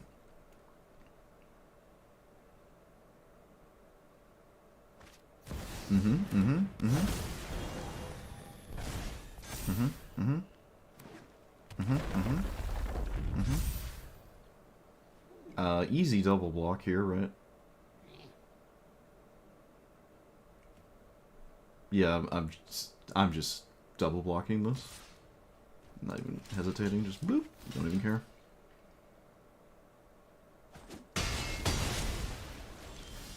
Okay. Can I put more into play first? Are these black and green? Oh, they are. Oh. Okay, so we can play this. And then we play this. Oh. Oh, the robots. Oh my goodness. And swing. This is peak gaming. Look at this. Look at all of this happening right now. I can't believe this is happening. I mean, to be fair, my commander wasn't the game-winning play, but hey, 7 2/2s is no joke. Like, if they somehow dealt with this, I don't know. Yeah, we had stuff going there. Look at this. It's coming together. 5-color pile. It's doing it. It's doing it. And our commander is actually showing up. That's another thing. Actually, that's another thing. I have to... Okay, well, I'll just take note of it for the outro, but this commander also doesn't want to show up early because you need permanents in play first. So like, it's like, oh, why aren't you going for your commander? You're just winning with the card. Because you have to play multicolored permanents to have it do anything, right? Like, I don't know. There's so many things that play against Infinite Guideline Station. It does not... It, like, actively plays against itself. Kami into... Oh, opponent. But you're mono green. You can literally... You have no bad matchups. What's the problem? What's the problem? Also, that hand was excellent. We're winning. It's happening. We do be winning.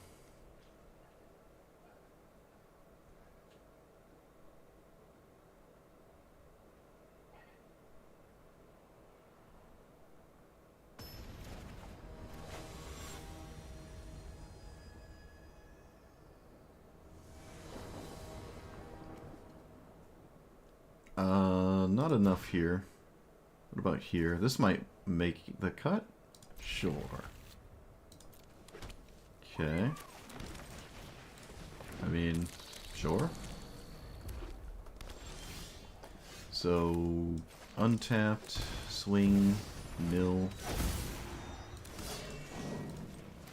Alright.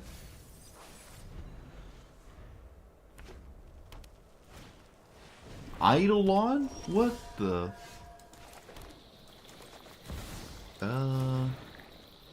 I think we play the scaling threat as soon as possible. Although Nicol Bolas is viable. Alright, look at that.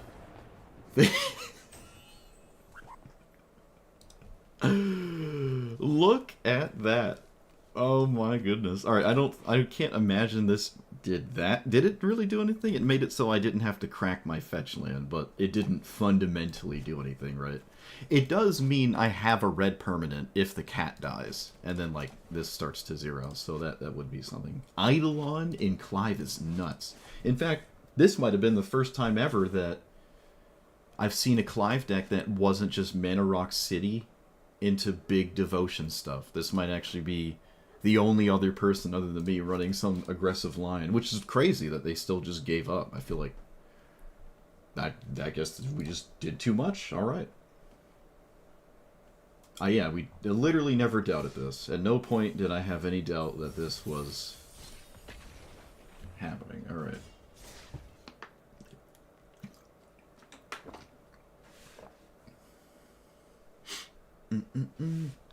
I mean, the pact didn't do anything, though. It didn't do anything.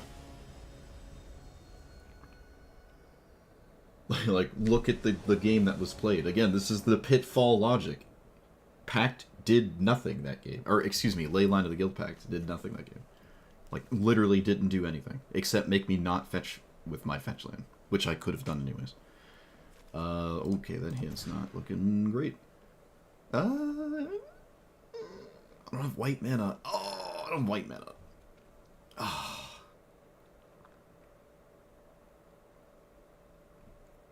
We're against what now? Oh boy. We're against some wild stuff. Alright, whatever. I'm just gonna keep it. Okay.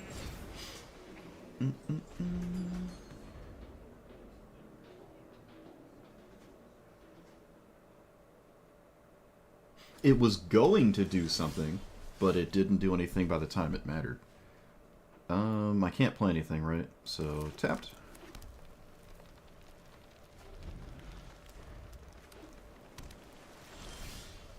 Okay, still can't play anything. I think I'm going to concede now. I was kind of hoping I would draw something, I just didn't. Yeah, this, I mean, mono blue, you know how it is. You know how it is. Yeah, the Guild Pact would have gone on to do something if the game continued, but it wasn't necessary to win. I mean, I'm just so far ahead anyways without it. If it was just a different card other than that, like if it was Cultivate, I'd be happier. You know, if it was Flare of Cultivation. If it was another threat, I would have been happy.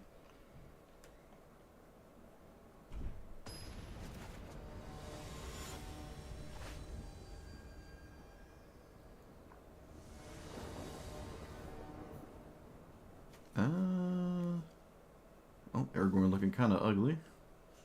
But that's okay.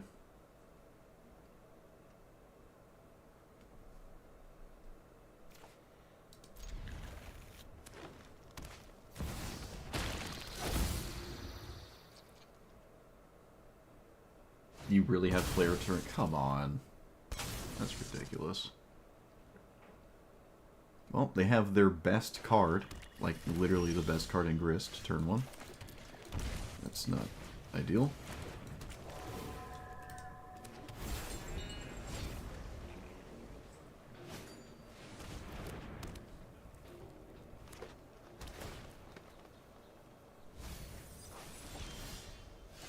Okay, maybe we can do something. For real? For real, for real? Opponent surveilled away this thing off the top randomly. Sure. Opponent does nothing, also short. We play Aragorn? No, that's weird. We just play this, right? Yeah. I'm gonna play this.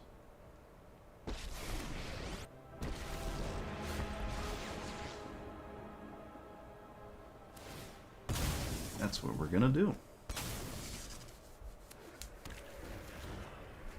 Opponent looks for a snowland. That's interesting. I'm gonna hold off on attacking in case they have some wild thing that, like Gitrog monster, right?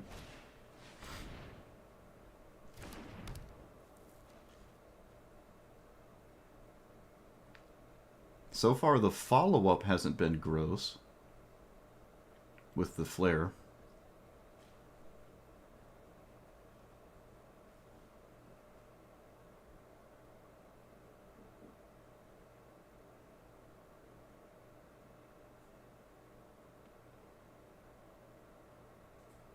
I don't think I lose to reanimate. First they have it. Random mill, by the way.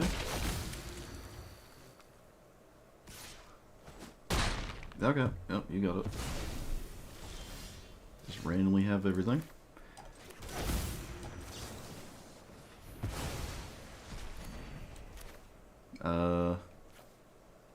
Yeah, I play Roxanne. It's the most threatening thing in my hand, so. And I'm not gonna trade, so I'm just gonna say.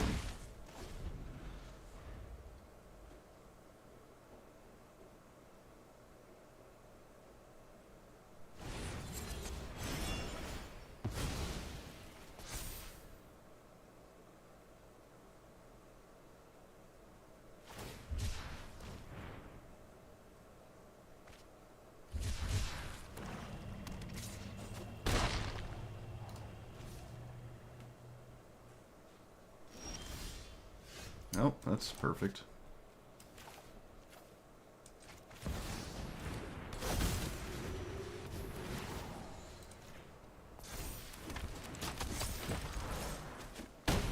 I drew something that's actually worse than a land. Like, it's a truly completely dead card.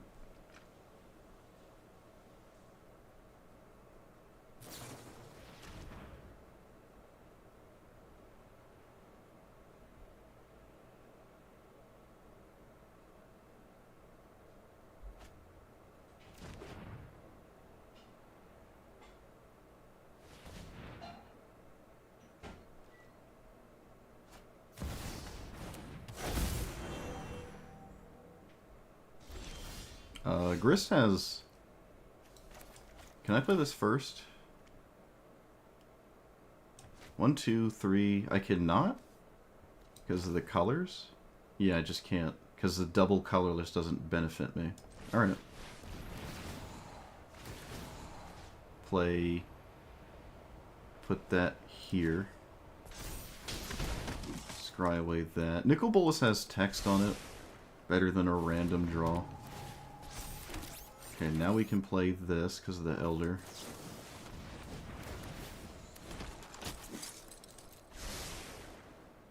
Get rid of the 5/5.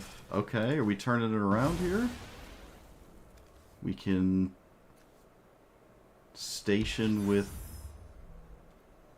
these.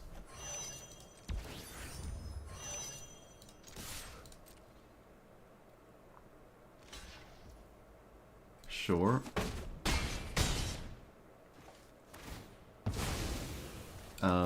I'm sure there's always a reason to actually play this, so I'm just gonna play it for real. Oh, I missed 4 damage. Ooh, actually a huge problem. Alright, never mind. I just threw my Titanic growth out the window. I forgot it had text on it. It's my bad. Completely forgot about that. Totally and utterly forgot.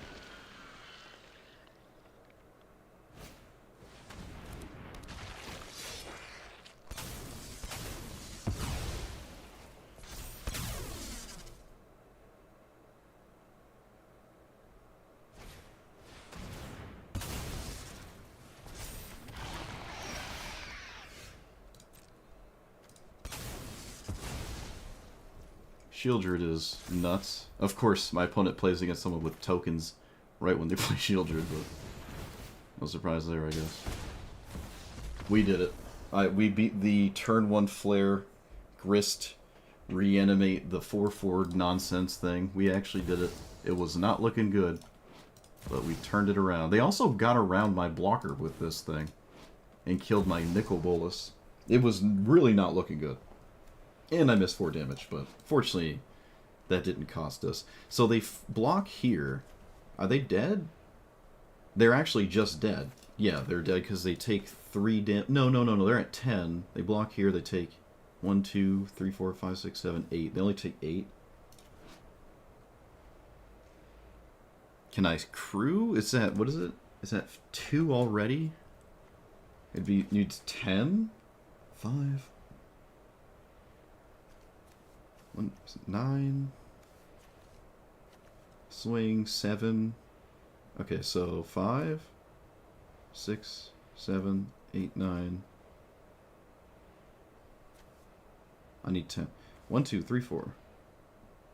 9, 10. There's a 2, 2, and a 1, 1. I fly with 7.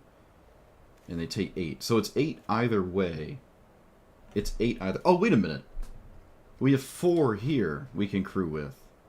So... 4... 9... 10... 7... 2... Okay, they're dead. Nice. No, the lightning bolt already hit them. They were at 10. They had already hit them. I had counted it first, but we already had it.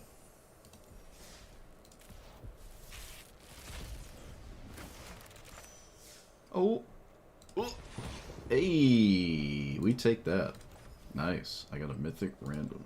Wild.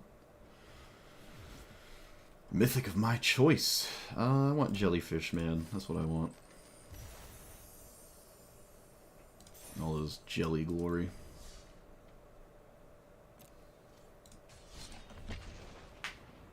Alright.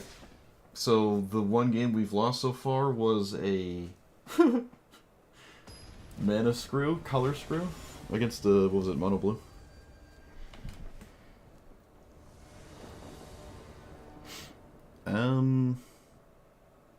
Okay.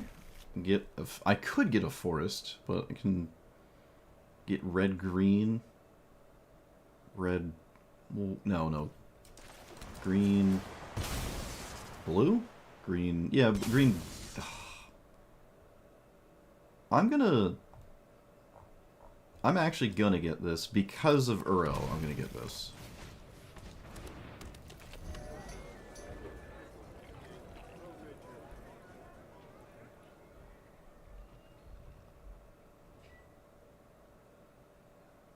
I think it's a little too early for me to assess. I don't 100% like Station, but it's more interesting than Crew.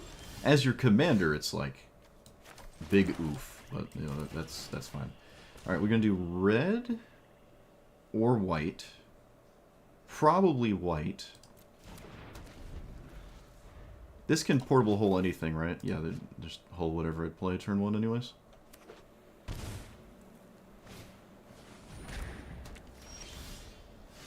So, here... Do I want to blow that up? Okay, yeah, we do. We do want to blow that up.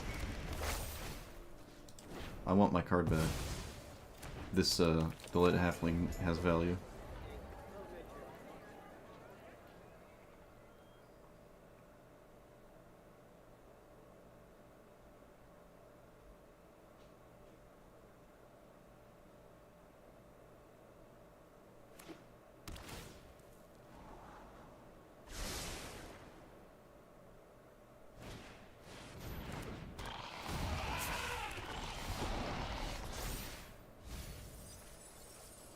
Of course I mill the Helm of the Host. You know, let's be real, why wouldn't I mill the Helm of the Host? Only makes sense. Can't swing. So I can... Can I Uro? I need either a green or a blue. Because I don't have enough.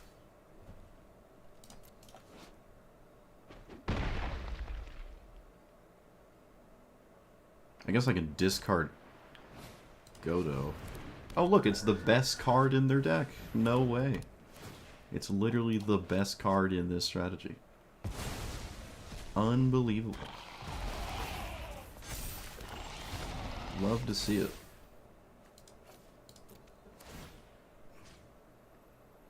Oh, I could just grab Roxanne. Okay, that's actually huge. We're back in it. Not losing to Soul Herder.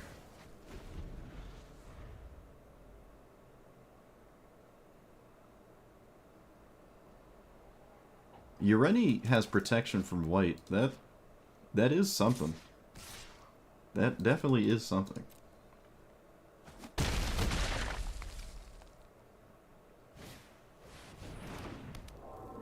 This is ward what, too?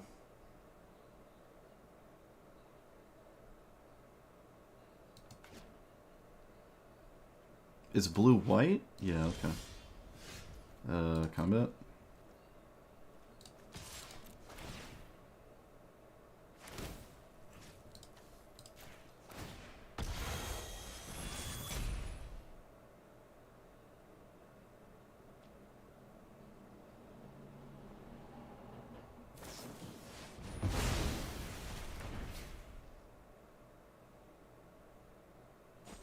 Alright, 1, 2, 3, 4, 5, 6. Can cast Uro. I should probably... No, that's not how that works. Let's do this. Okay, that got confusing. Wait, why is that happening?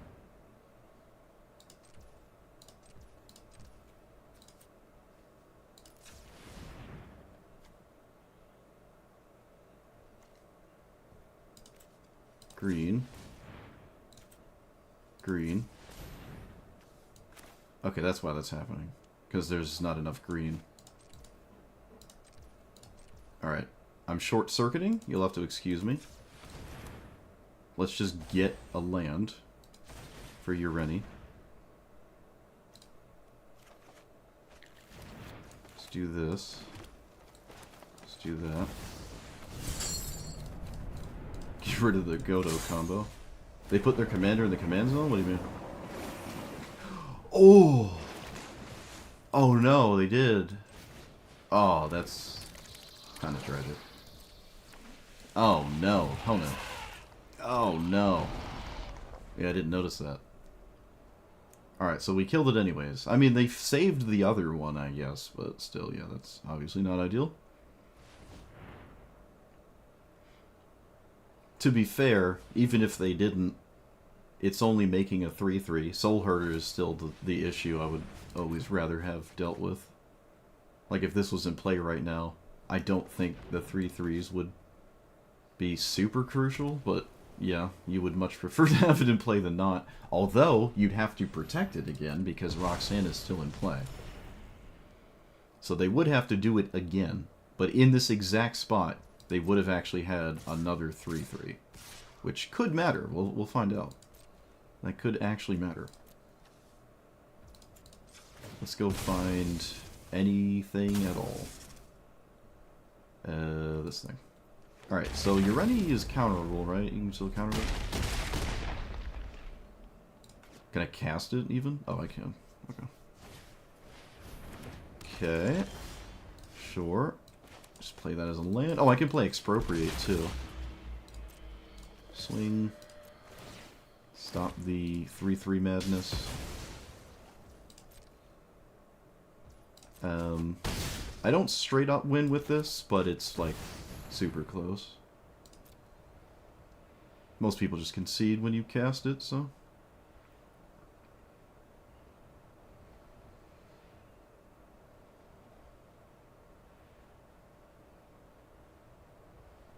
Yep.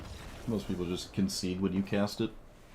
Alright. I mean, Soul Herder. It happens all the time when I play the Flicker Commanders. There's like 4 or 5 blue-white Flicker Commanders, and this is just better than all of them. Most of the time, you would always just put this in the command zone. Definitely one of your best cards, if not your best card.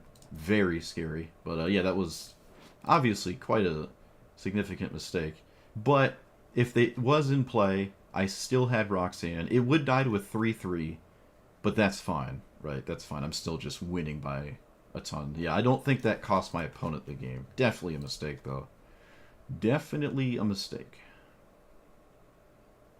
They messed up twice? What was the second time? I also struggled with my mana there, which is funny, trying to figure it out. I thought I had like more green or something. I'm not sure what was short-circuiting me.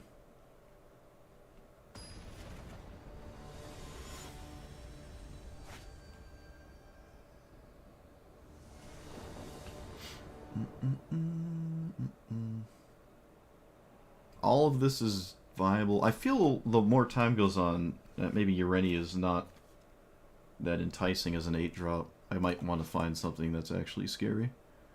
What is this? The red-green Tanic? It's on the play, too? Alright. Well, if we dodge the fast meta, maybe we can get something going here. I'm gonna actually play this turn 1 instead of the Moltender. That way I have a safe way to cast into the north next turn. In case that happens, and it did. Kind of need another green source here. No, it can be a black source as well. Yeah, that's fine. Anything but green is okay. Could have gotten blue, honestly. Could have really done whatever I wanted.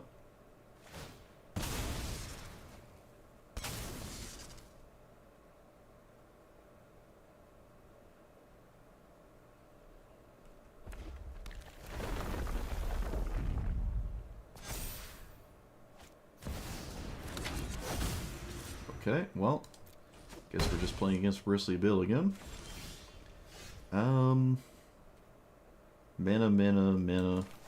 Mana. Makes sense to me. No. Ooh, wait a minute. Ooh. I probably should have played Deathrite Shaman. Yeah, I should have played Deathrite Shaman instead. Alright, well I still got 2 mana sources in play, but probably want the Moltender to be Solar Transformer. Not too big of a deal. Not too big of a deal. Alright, it's Bristly Bill number 2. Fun.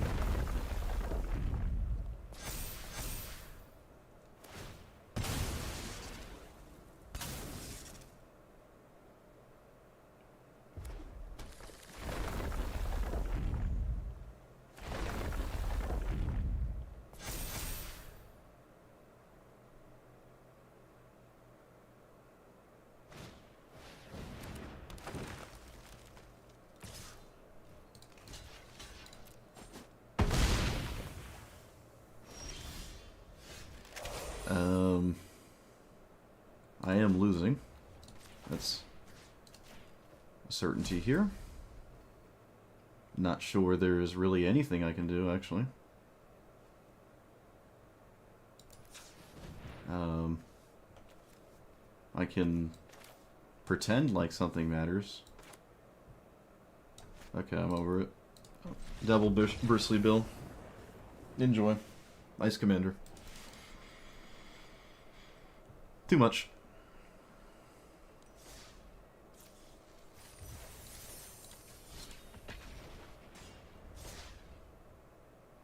Oh, wait, I want to take out Ureni. Ureni's been awful every single time it's been in my hand. I wonder if I could legitimately play Assemble the Legion. If you do have Assemble the Legion ticking away, you will win. But you have to play Assemble the Legion. But I'm taking out Ureni. The giant expensive cards don't even have to be multicolored anyways. I'm not sure why I think they do. What's big and stupid and scary?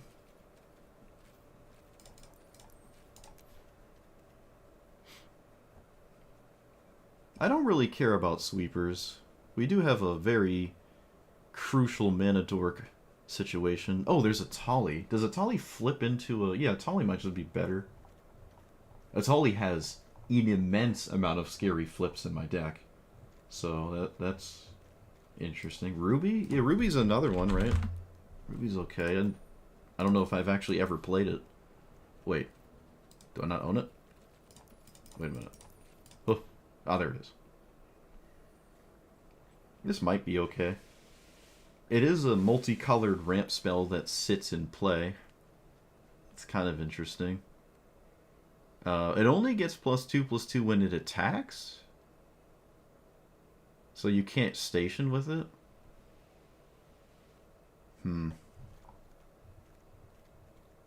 Yeah, Worst Fears is another good ultimatum target. I haven't had Worst Fears. I mean, have we? Yeah, we haven't cast ultimatum yet.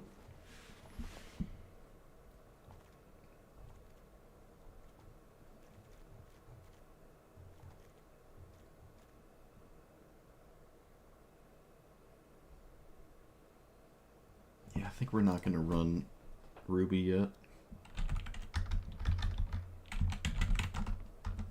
Planeswalker that flickers? What?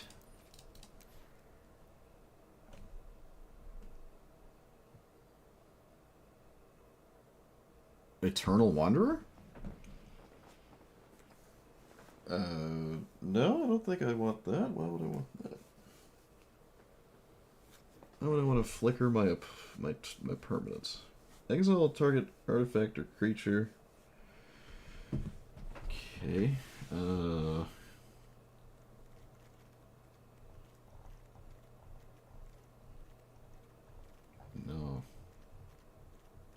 Yeah, no, that's not doing anything. I think I'm going to take out Omnath too. I don't hate it, but I want to find something that's just more like my commander's already hard enough to cast. Omnath is obviously easier to cast, but still.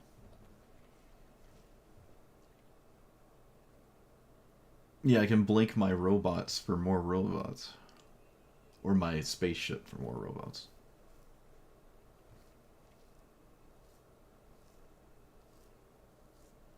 What about you? Nah, I can dodge. If I'm going to play a 5-mana commander, it's probably going to be Teferi. So. Or Minskin Or Minskin Boo.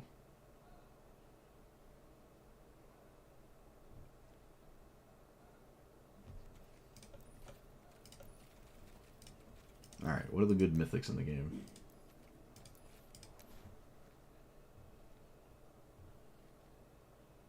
I don't have enough for Solitude or any one-pitch elemental.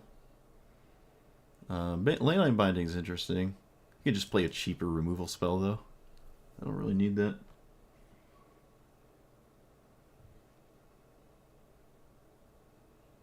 Phantasmal Image is kind of funny.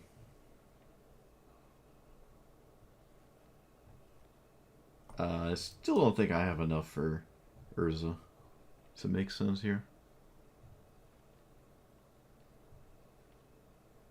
Really want to avoid the double color price on cards and just play the not double, triple colored cards.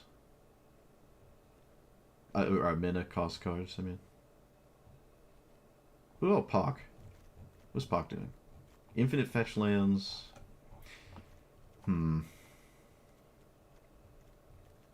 Okay, Hour of Parmesan should probably just be explosive vegetation. It is nice to get World Tree, but you don't need World Tree.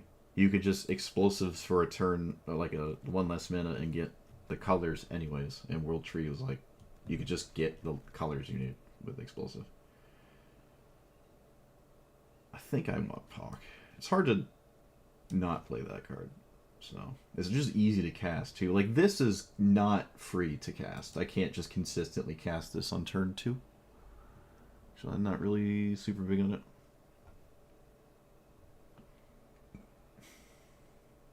Yeah, I can get Ancient Tomb as well. That's true.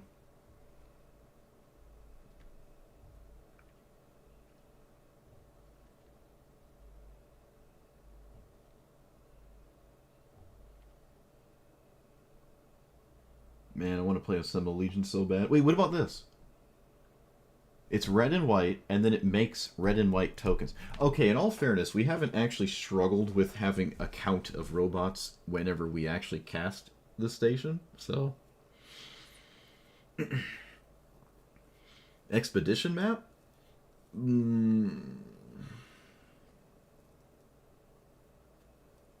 Is that better than Sylvan Scrying?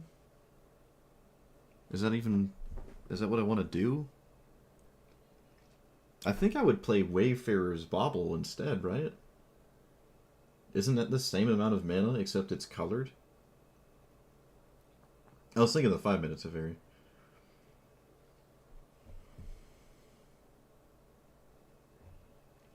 Yeah, I feel like I would just run Wayfarer's Bauble first, right?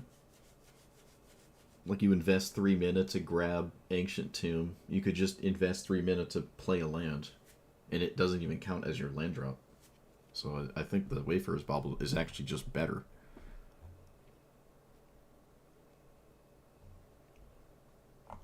Sauron's kind of cool. I don't have a ton of stuff that plays with Sauron, though. Lord Xander is funny. Again, it doesn't have to be multicolored, but...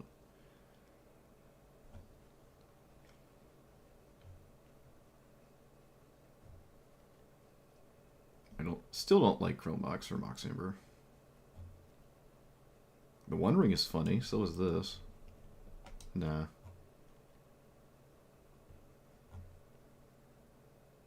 Portal is kind of cool.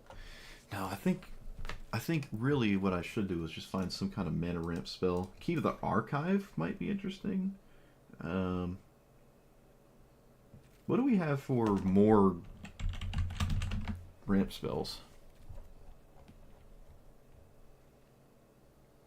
What if I found one more that made sense? Harrow can be pretty nice. It can turn a land into other colors. That could have some value there. Yeah, I kind of like Harrow. It also puts a card in my graveyard for Molttender Uro. That's kind of interesting. Can't really go wrong with it, right? Unless you do. Profane Procession is definitely slow, but that's, again, we already knew that.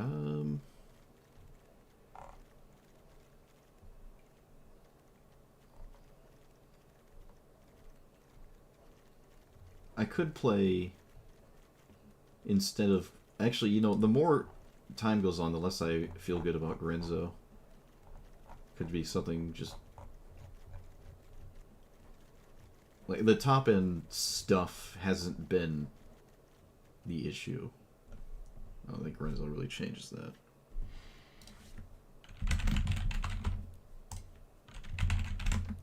Back Alley Gardener?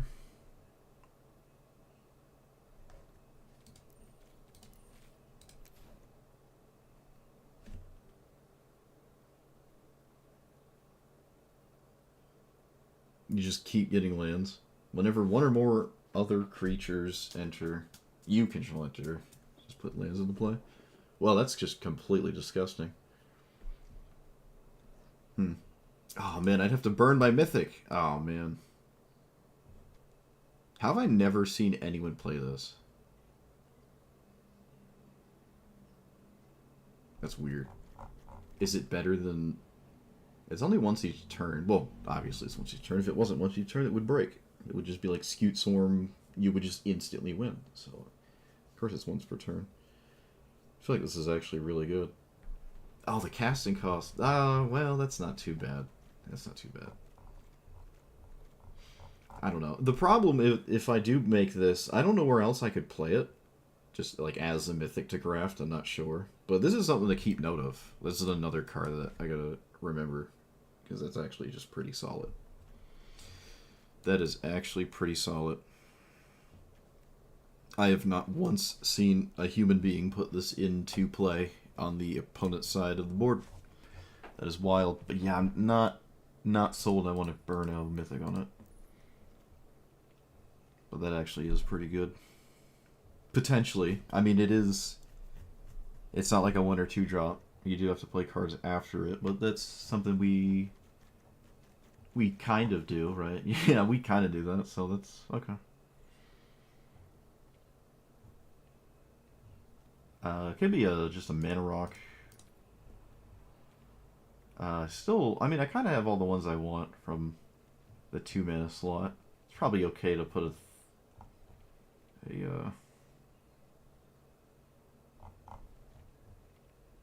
3 mana rock in here.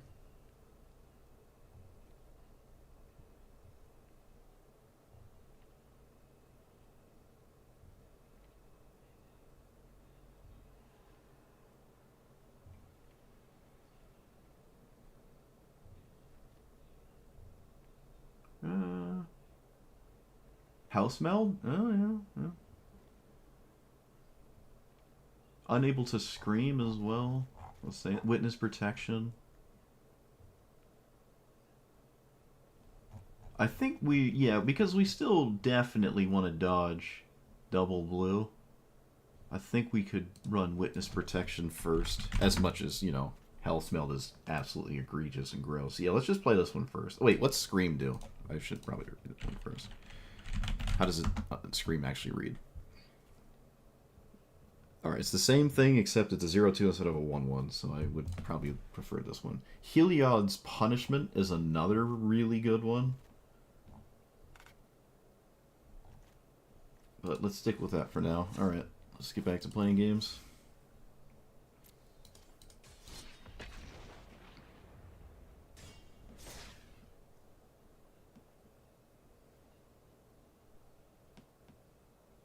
Yeah, I don't think double blue is free. I've already almost struggled casting Uro out of the graveyard, so... Alright, it's mono-colored city today. What is going on? Okay, so boom, boom, boom. We have lines. We have more than one, technically. All of them are kind of the same, but still. I want this Elder to tap for 5, like, on turn 4 or something funny. Play this tap turn 1? Or I can get the... Could probably do something else. Okay, does that change anything? It's really unfortunate that I drew that. Alright, I feel like I lose the game if they kill it, so I shouldn't go in that direction. Blue, green, black. So blue, green, white will work. Yeah, I think I would have just lost if that happened.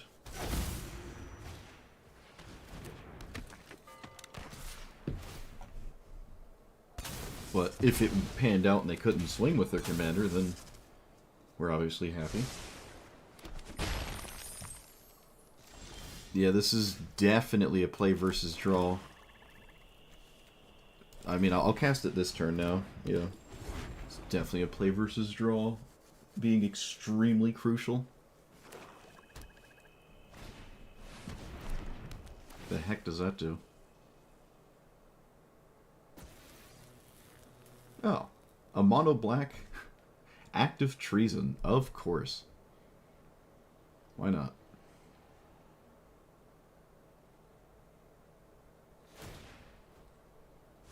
It only makes sense.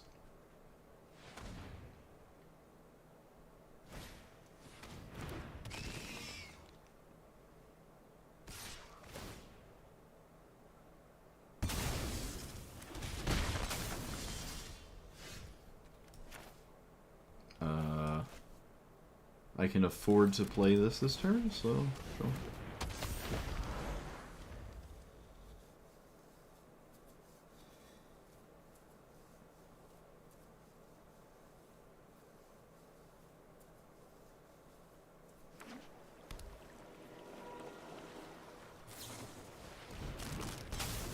Okay, well, thought I could.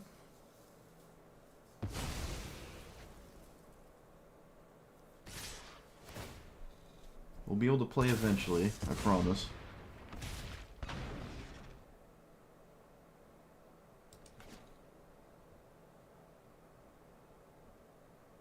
What does this do? It's done all it's really gonna do, okay. Well, they have all the mana they will ever ask for. It's just now they have to draw or play one of the giant, egregious artifacts to top it all off.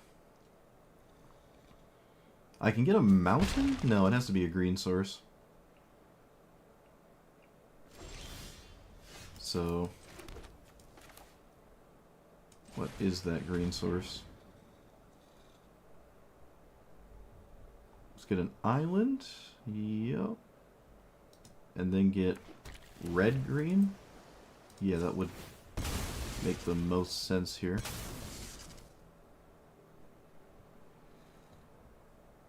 We can actually just play the Kami instead of the Bloom Tender. Okay, yeah, we can actually do that here. I do have a land. This is one of the better cards for the situation, I guess. 1, 2, 3.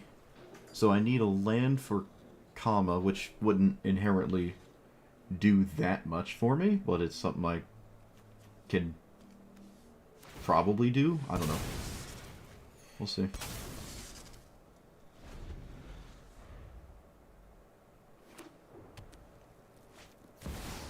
And then my opponent has Thundering Titan. Alright, fun. You got it.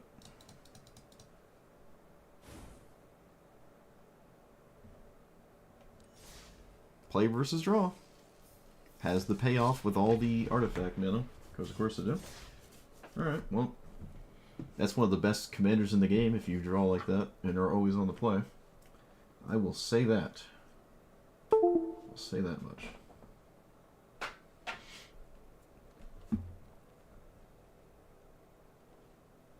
We also drew the Deathrite Shaman at the worst time possible.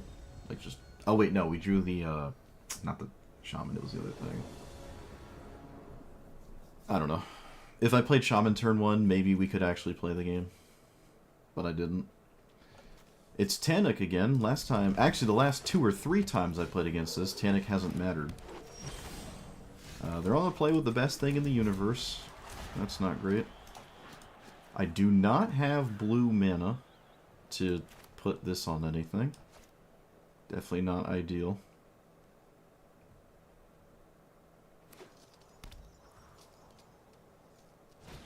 Oh my goodness, they played their commander. No way. They actually played their commander. It actually happened. So... it has to get blue, so it can't get an Avacyn's Pilgrim card. I have Jund and green, so blue, white, anything. Blue, white, black is fine? Yeah, that's fine.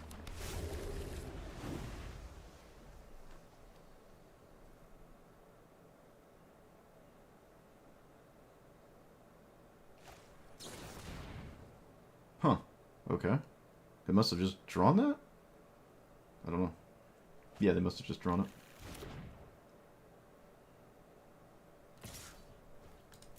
Okay, we're going to combat first. Don't normally see that.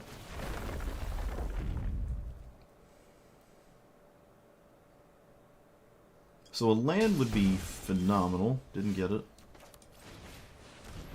Just make do with what we got.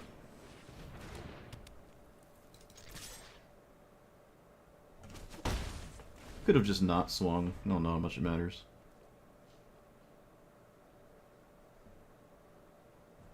It becomes an artifact, huh? Didn't actually know that. Never paid attention to it. I'm gonna most assuredly blow that up. I am going to blow that card up. Yeah, that's card advantage. We don't want to see card advantage here. And I guess I'll just no attack.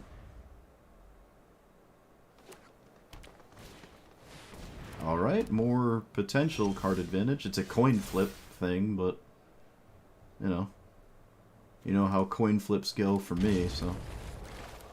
We can play this, get a land, play Pilgrim.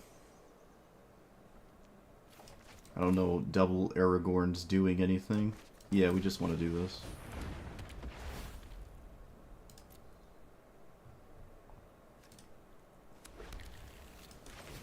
Alright. We're gonna lose our multicolored permanent, but I really don't know if 2/2/2s was what I wanted to do that turn. I feel like not.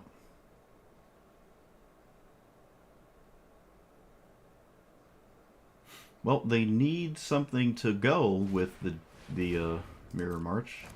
Doesn't do anything on its own.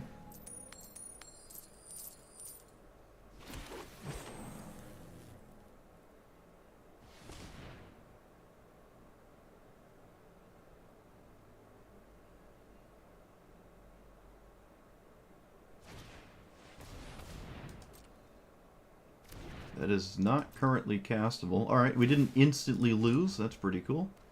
Yeah, we'll crack this now. Might as well. Get a land out of the deck. Something could potentially happen to my Chromatic Lantern or World Tree, I guess. So, Aragorn into...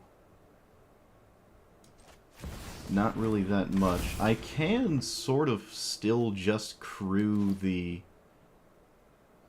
wagon. I think I will.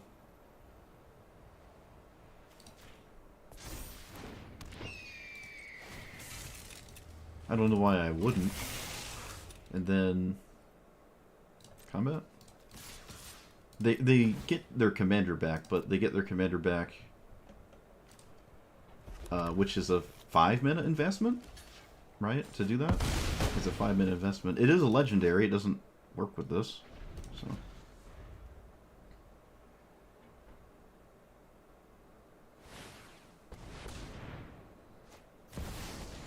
Oh, or you could just do that, sure.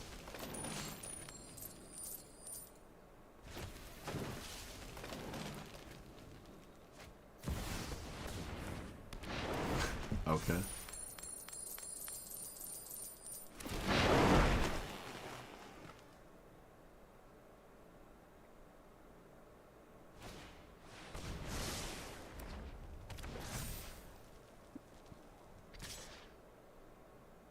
Alright, well, they're out of cards, and the board can be stabilized, so...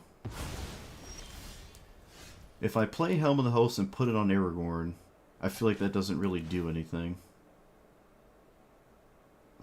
Crewing this the turn you play it is also kind of just weird, but... let's put this here? Can I even swing anyways? I don't think I can. Golos and this. Both of these are good. I can take the exile effect first, I guess. Get some robots that probably won't matter too much. And I can station, but it requires my whole board presence. See, crew 4. And then station. And then kind of lose because I don't have any blockers. Yeah, I don't think that makes sense. I can just station next turn. I can literally do it next turn. I don't have to do it right now. It's also not really drawing that many cards anyways. I'm just at the mercy of my opponent's top deck. That's really what this is. It's like, if they draw something that wins, then I don't think whatever we do this turn matters, as 7-15 is not going to change that.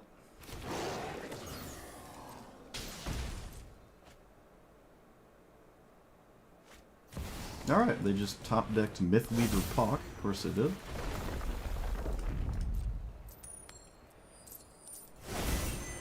Wait a minute. Isn't that combo where, like, you get stuck with the Ashaya?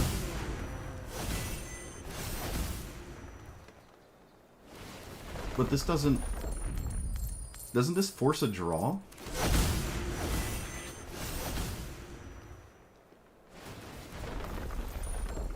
You can't put the pings into your opponent's face, though, right? You literally can't stop the pings. You like, how do you get to the damage? Aren't you stuck with Mythweaver Puck? I don't understand.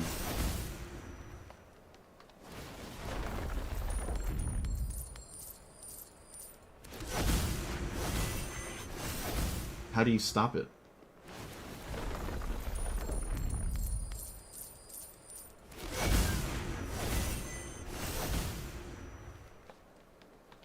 Like, there's no stopping this. You're just stuck.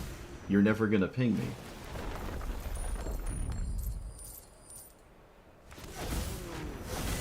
So I don't understand. Doesn't this force you to get, like, roped out or something? I actually have no idea how it works. I guess we can learn for science. Ideally, it doesn't take too... Okay, they're already roping out, so I guess we'll find out really quickly.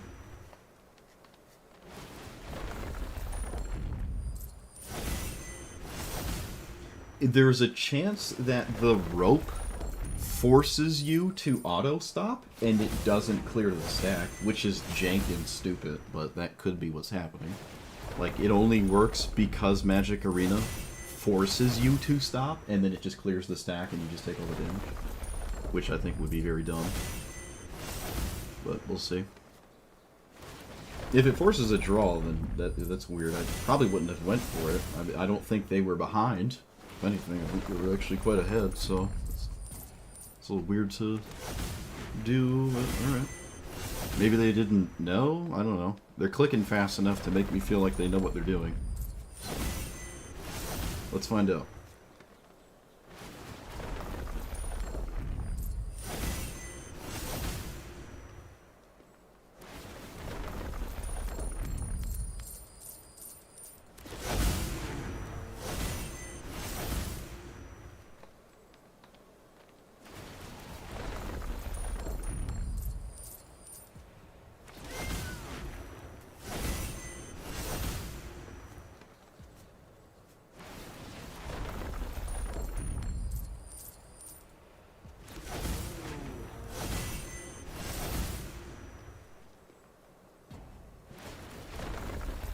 What if they stopped doing things? What happens then?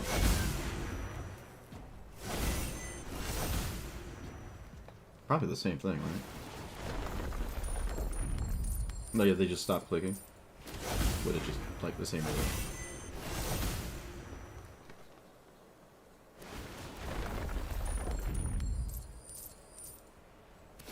Well, at least the Mirror March didn't just win. What do you mean, fix the loop? What's there to fix? You'd have to change the cards. I don't think there's anything to fix here.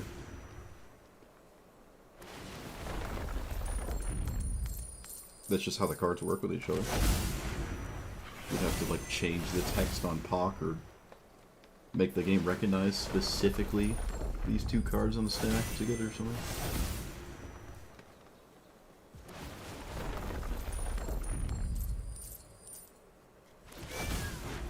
Or make the duplicates, like, not tokens? I don't know. I don't think that's POC's fault, though.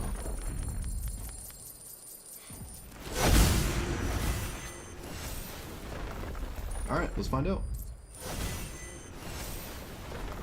We're about to find out. Wait a minute. They can't do anything anymore, but the game's still doing stuff. What's happening? My opponent can't click anymore. It's just doing its own thing. Like they ran out of time and it's just sending it still. What? How do you stop this? How do you get out of this? Can you concede? Okay, you can still concede. Alright, so there's that. There's that. When does it force the draw? This is hilarious.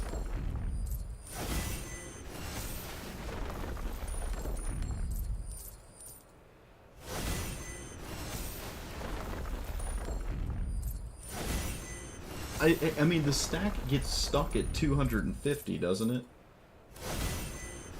But, like, what happens if...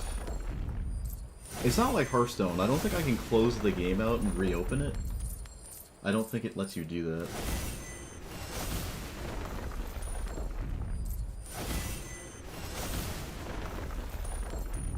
I truly have no idea how the game would, like, stop this.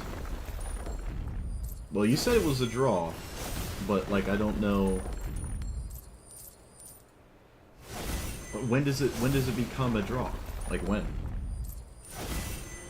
They roped out already. They didn't clear the stack and move forward. They didn't force resolve anything.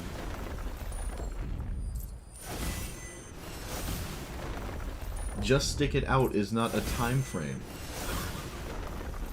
I got content to make, my guy. What is... wait, 5 minutes? 10 minutes? Okay, there we go. Okay, that actually isn't that long. That isn't that long. So what was that, about 3.5 to 4 minutes? I have to win? Well, apparently not. That's really weird, yeah. Last time this happened, my opponent would, if they stuck it out, my opponent conceded last time they accidentally did this. It was Tatyova instead of the slightly worse Tatyova, and they conceded because they thought they got stuck or something. But all right. After a certain amount of actions, again, that's not a time frame. Please, please. I know it's a draw. I get it. Like when time? If you're used to seeing it, or you see it like once every 2 weeks or something, like what time frame? I need time frame. That wasn't too bad though. If it's that short, I would advise people to just not concede. Right? I would advise them not to concede. You can put the stacks however you want, but you'll still have to wait till they... Oh, wait a minute. You would still get stuck, right? If you manually stacked it... Wait, can you manually stack that? Enters... Oh, wait, let me think about my hand. Enters, and then, land, trigger, Ashaya, trigger, mirror. I do not know if you can put the POC under the ping, because the POC has to enter. But if that works, then yeah, that would be a viable, line there, but I can't confirm nor deny that's how that works. We'll mill a card here. I probably wanted to just fetch land Haro. That was maybe a mistake. We'll see. I wasn't paying too much attention. What are we up against, Brea? So, Mirari's Wake this turn is a lot of mana, but I could just cast Nicol Bolas? No, I can't. I have a white source. Alright, Mirari's Wake it is. Let's get Temple Garden. Mirari's Wake. Alright, I mean, that's a good card. It's been a while since I played it. Yeah, that's true. Yeah, I mean, if you don't want to sit through it, it's not a ranked format or anything. Alright, they did blow it up, which I would argue they probably had to. Alright, so we get rid of white, blue, green. Get rid of this, and still not be able to cast... So I get a double swamp. That gets red source. Oh, we can do it. We can. Right? This gets Stomping Ground? Wow, I can cast Nicol Bolas. Look at that. Cool. Look at that. My mana looks kind of goofy now because of that, but, well, that's fine. We'll make do. With Molt Tender, maybe we're just okay. Okay, we drew a really good card, too. Multicolored permanents showing up just in time. But yeah, maybe they could stack it so that the Tanic resolves first. I don't know. I really don't know. My opponent did it so quickly, it seemed like they're familiar with it and chose to stay it out as if it doesn't work like that. And they seemed like they were familiar with the situation, so maybe you can't. Otherwise, I feel like that kind of player would know. Also, we won. We won, by the way. Is this deck multicolored good stuff? Should it not be? I mean, you have to play multicolored cards for your deck to do anything, so I don't know why it wouldn't be a multicolored good stuff deck.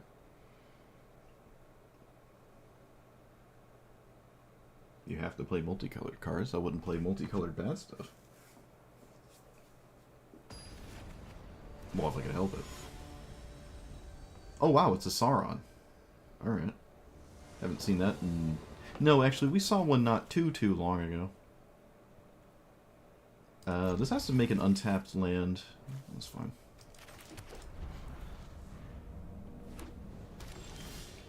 Okay, now it... I guess it doesn't.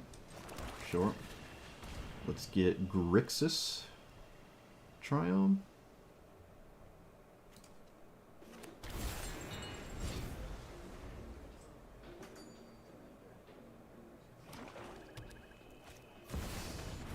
Let's discard this thing. Not likely to resolve when I cast it anyways, and I'm not anywhere near casting it. I like Pock, but I also like treasure tokens, so let's go ahead and do that.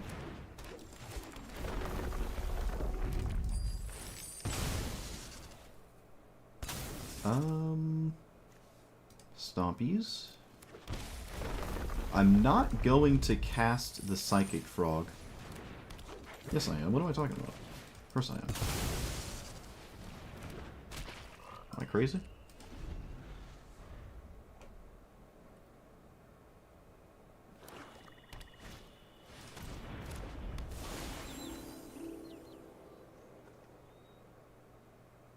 Yeah, you gotta kill the frog.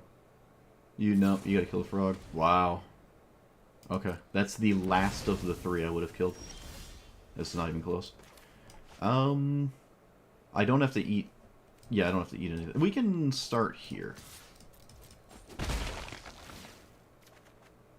Okay. Doesn't really change that much, but sure.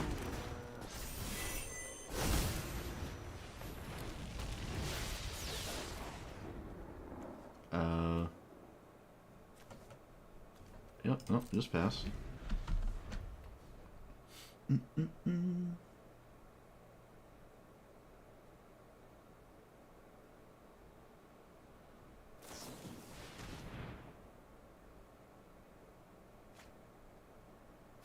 Venser?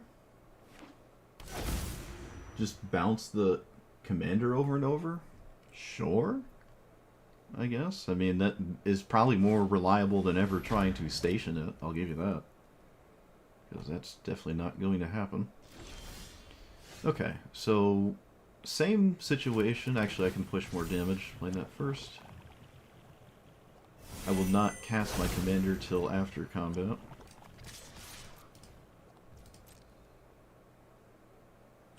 I will eat the Siphon Insight, because Crocs is still not happening. Yep. Oh, wait, whoops. Whoops, I said I wanted to eat the Siphon. Chad, I'm dumb. Sorry. Yeah, Teleportation Circle, that would also be probably ideal. Assuming we want a bunch of random 2/2s that don't feel very exciting, but yeah, I could do that. Haven't really had a concern in that department yet, though. Do you have Wash Away? No? Huh. No, that's not, no. I can station next turn, and then draw, what is it, like 3 cards? 2 cards? If they blow this up randomly, I can make more 2/2s. They have to deal with the board, though. They are just dying. I think Sauron gets them out of it. Okay, they do cast it. Let's go get more mana with Pop. Alright, yeah, they have to chump block with their commander. Right? It doesn't make a... I'm not going to cast a spell, so they have to chump block with this on the Mythweaver Pock, which does mean I'm not crewing But I should always just force the block, right? Actually, can I crew and kill them? It's 12. This is at 8. Next turn it goes to... No, wait, it goes to 9 right now with the fetch land. So 9 and then 10, 11. So 11... Let's say I discard the card for this. 12, 13, 14. And then I swing for 7, 8, 9, 10, 11, 12, 13. They block a 2-2. 7, 8, 9, 10, 11. I can make this unblockable. Oh, but then it doesn't station. Alright, yeah, we're not going to station and also get rid of this. I think I would have to just swing with Pock so they blocked in this die. If it was lethal, obviously not, but we should force them to get rid of their commander, obviously.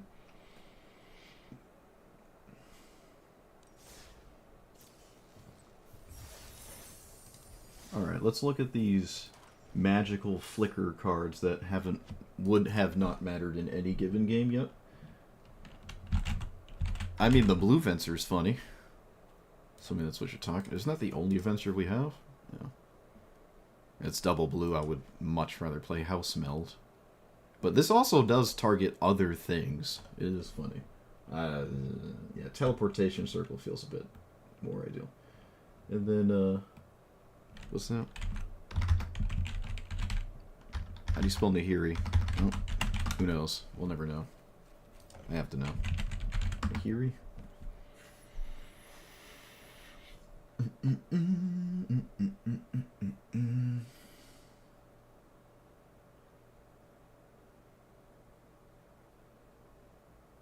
Oh, yeah. It's kind of like the same thing. Yeah, you can do that. We don't have a lot of things to, like, actually bounce other than our commander. I mean, there's Golos, Nicol kind of. Atali's kind of funny. I don't have a lot of ETB bounce thingies. Uro is probably not a good idea. Ajani can make more cat tokens. Yeah, I don't have a lot of things to bounce other than my commander. In the first instance of my commander has been enough. And the second or third in any given game would not have fundamentally changed anything. If I flickered this, I wouldn't be winning games I lost, and I wouldn't be, like, better in games I won. So I don't know if flickering this makes any sense. It kind of feels like it doesn't. Especially if I don't have a lot of multicolored permanents when I'm flickering it. It's like, well, I'm just really not doing anything. And I do lose the potential of stationing, which, you know, it's not realistic anyways. Yeah, Venser is the blue-white planeswalker. I don't know why I'm not seeing it. But it's not in a historic role, right? We don't have the one that looks like Tobuscus, right? Like the OG Venser Planeswalker. Like, we just don't have that card. Yeah, it also makes the tokens bigger. Yeah. I do like it more than I like Teleportation Circle. I could not craft it. Oh, get wrecked. Can't craft it. Out of rares. But again, I don't actually want to flicker my commander. No, I don't want to do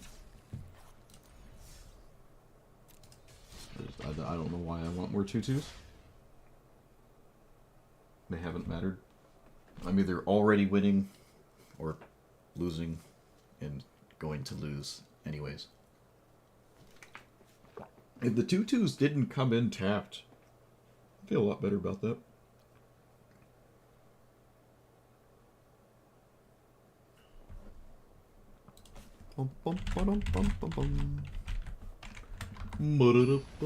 Yeah, the OG Venser that looks like Tobuscus from, like, Mirrodin.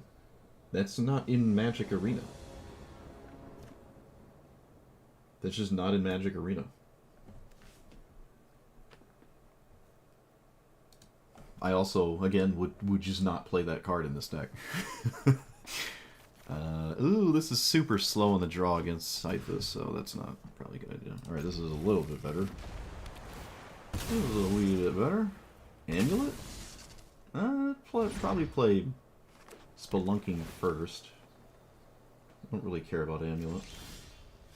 No, I don't care about Amulet at all.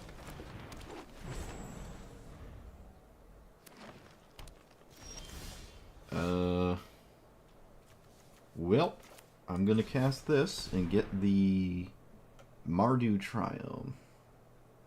Is that in here still? It is. And play the Sultai Triome. And then not flare away my card.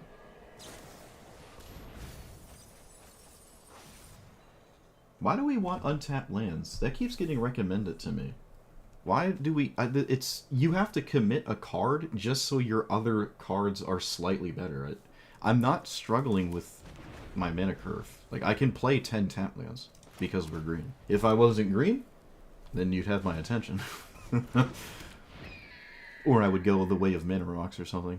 Amulet of Vigor, Spelunking, I don't need my lands untapped. So I kind of want to deal with this. How do I deal with it? I think we deal with it with this card, because it's mana efficient.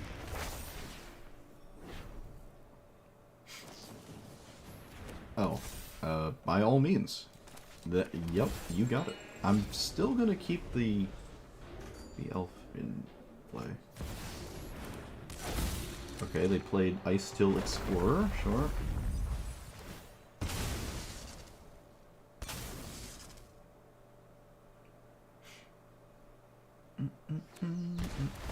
Oh, for the 2/2 tokens? Sure, okay, yeah. Fair enough. Our 4 2/2s will be untapped. I guess so. Again, I would not play that card in this deck. But you are correct. That's funny. Wasn't even on my mind. Alright, let's put some random Triome. I'm not starved for any one color right now. Opponent milled over the Observable Universe. This has Ward 2. So, everything is just bad here. Yeah, now we're just losing decisively, right? Yep.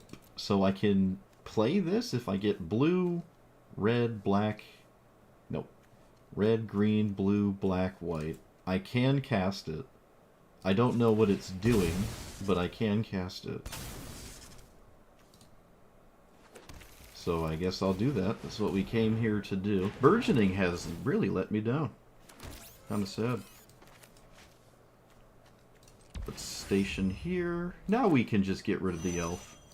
I'm just gonna turn it into lands. Feels safer. Might as well thin my deck, quote unquote, of spaghetti here. I could have played Burgeoning and then had this enter with the Burgeoning. Instead of Station 1 or whatever. Yeah, I've seen Land Destruction. I've seen Land Destruction in Historic Brawl. I think that's a viable thing you can do.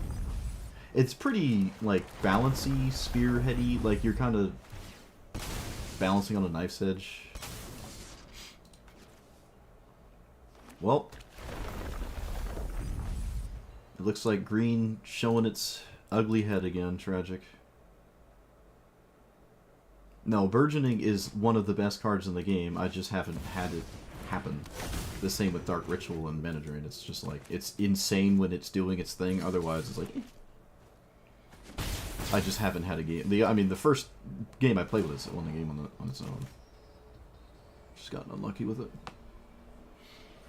You could make the argument this might want to just be Explore, or in decks that have 45 lands, which are a bit shy accomplishing. So we're losing for a multitude of reasons. I can target my opponent's commander and act like that matters. We've been watching the Sithis player ignore us, though, to be honest with you. Play this. And then concede. Alright. Green-white Enchantress. Totally had a chance. I'm not going to run Farewell or something ridiculous because of that.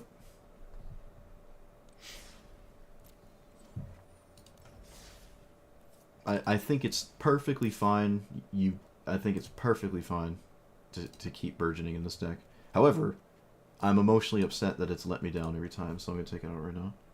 But it could potentially... I might want 45 lands. I don't know. I've had that card be excellent every single time, even with just 2 lands in my hand. Turn 1, it just doesn't matter. But I can probably just do something else. I kind of have enough stuff going on anyways. I don't need it. I don't need it. I don't need it. It's teetering on the edge for me, but if someone was playing it in this list, I would not blame them. Another ramp spell. Is there a ramp spell that is multicolored, maybe?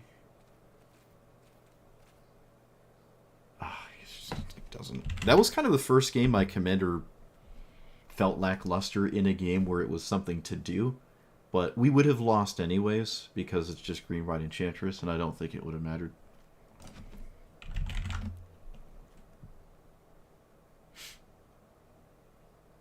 Soul of Windgrace.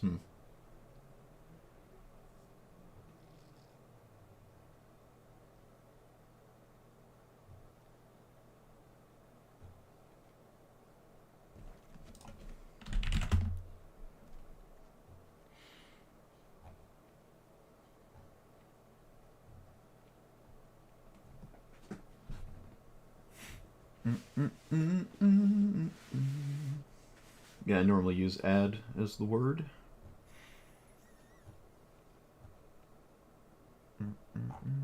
White.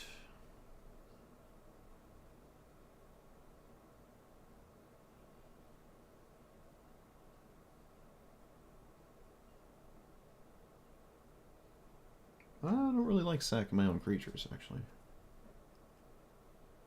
I don't think I like that. The problem is I want to play permanents. I don't want to play spells, because Pillars of Bog is just fine, and so is the Semblant team.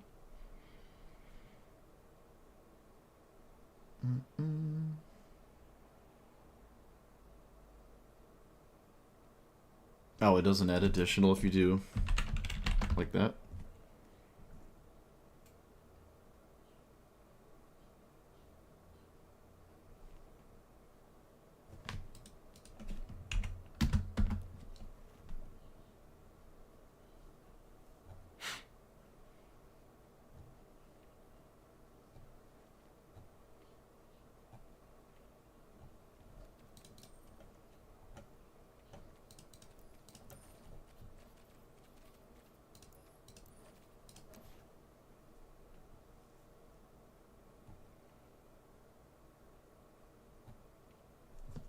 Ugh.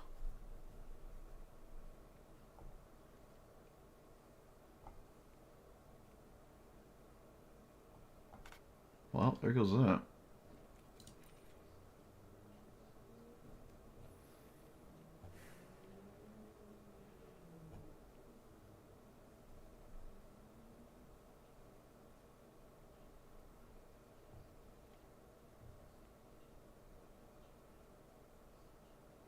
What does the O do?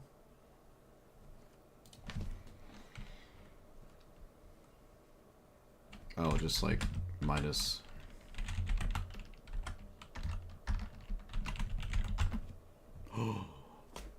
Oh, you lied to me. What's double major?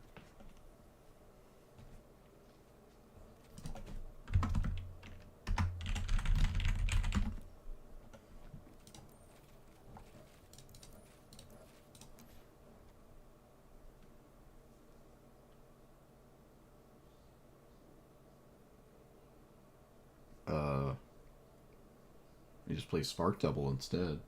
Or Phantasmal Image. I would not play this. Ever.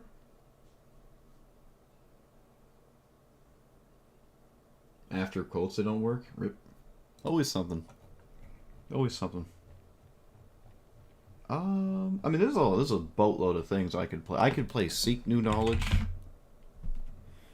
And then just have this as a thing that helps the hand. Draw 2, shuffle away 1. Oh, I love this card so much. It's like nothing's more satisfying than Seek New Knowledge. You know what we haven't done is any of this crazy stuff up here.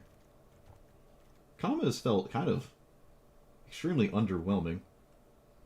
I think we can do better than that. The problem with the expensive multicolored cards is they show up like after, and they just at that point don't matter too much. Stationing has not really mattered at all.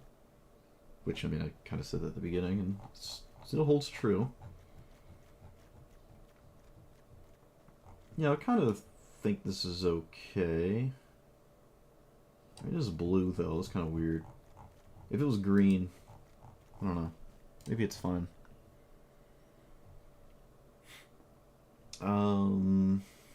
Yeah, you can post the link there. If it's an OnlyFans link, then, well, I don't know what to tell you, buddy. Do I own Windgrace? Oh, I do. No, I do. Yeah, it's okay. It's 4 mana. It's kind of like the Nicol Bolas of Jund, right? Sort of. I don't really care to lose lands out of hand for any of the abilities, but it's kind of fine. Like this mid-rangey thing. It's also multicolored. I don't play it too often. Alright, let's just throw it in and see what happens. Do I want another green source? Maybe not right now.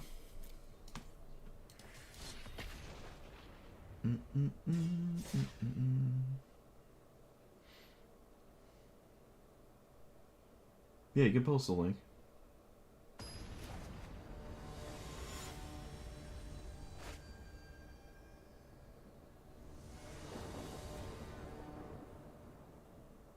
Well, it's playable. Profane Procession can be really annoying for this deck to deal with. I think I have... what am I doing turn 2? I'm on a draw.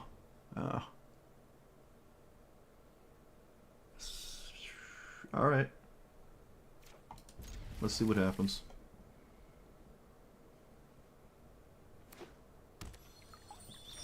Alright, we didn't get posed turn 1 by Dark Ritual. We dodged that. I haven't actually played this yet. This is... I actually even have it in my hand that many times. So I haven't gotten to play with it. Haven't got to play with it yet. So we can dodge Fatal Push by playing the Solar Transformer. And I think I will do that. I think that's actually quite valuable, because if they do have cut down Fatal Push or something, it's like really not a good idea to play this. Where if now they don't, I feel better about stuff. Okay.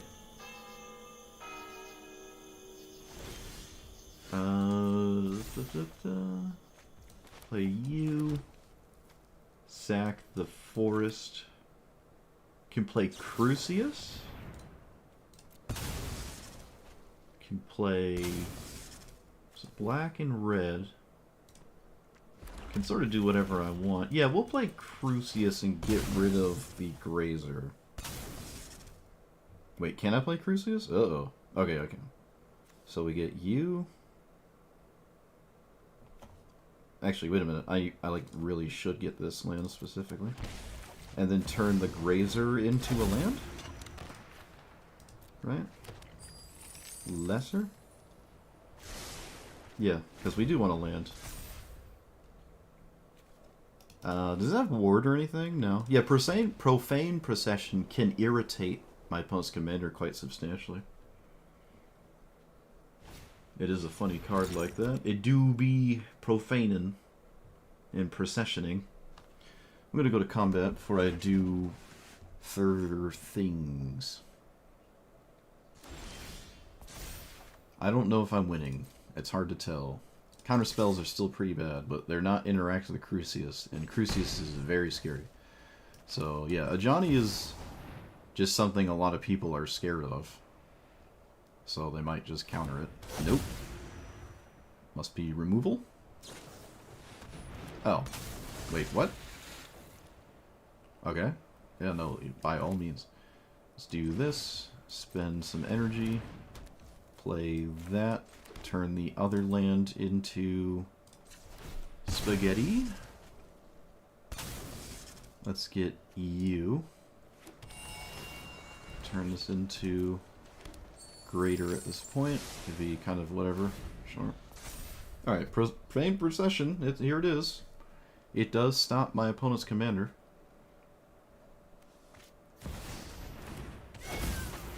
I might as well block. They were banking on the Mox for like 10 years. They're just like holding priority instead of running it out. I guess I would too.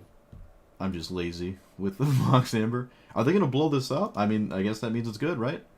They're targeting the Profane Procession.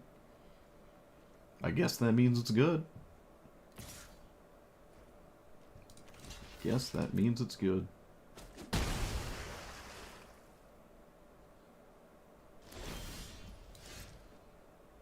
I'm going to violently activate it without hesitating. Okay. I'm going to not let that continue. Like that.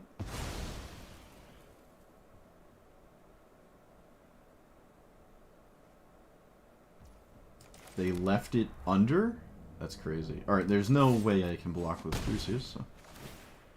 So. No, I think I'll keep Garruk.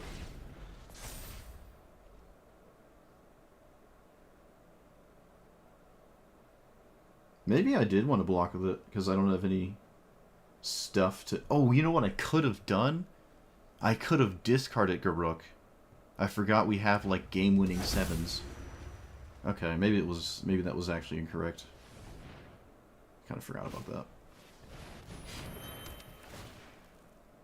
Alright, so they dealt with my thing, but Profane Procession still exists. So how do we circumvent that?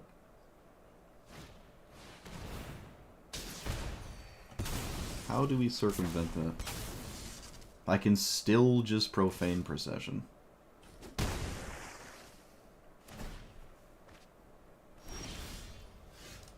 I'm gonna lose to this midnight clock. Yeah. Oh, we could also just draw it.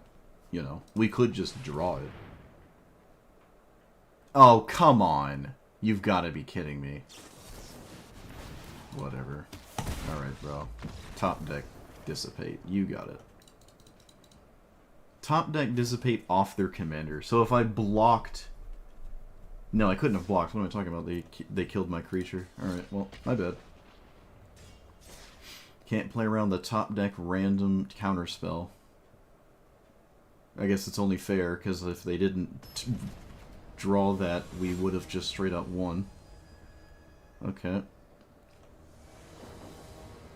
Would have straight up won if they didn't draw that. Profane Procession, I would argue, did look good there, if I went for it, you know, if I didn't draw the game-losing draw. 7-mana card. Okay, can't do that. Get rid of Crucius? No, I can get rid of Haro here. Alright, Mono Green ignores you. We've seen this a few times today.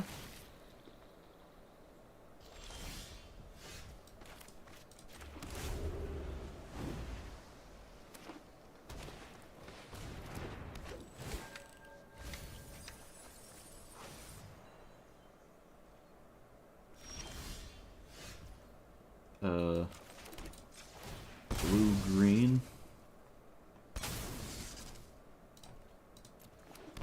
I'm gonna play Psychic Frog instead of Rampant Growth.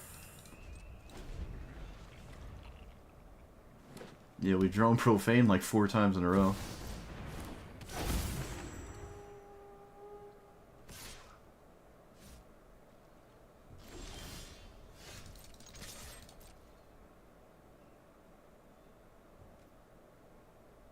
Wait, really?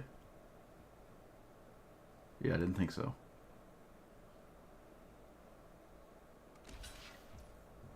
Okay.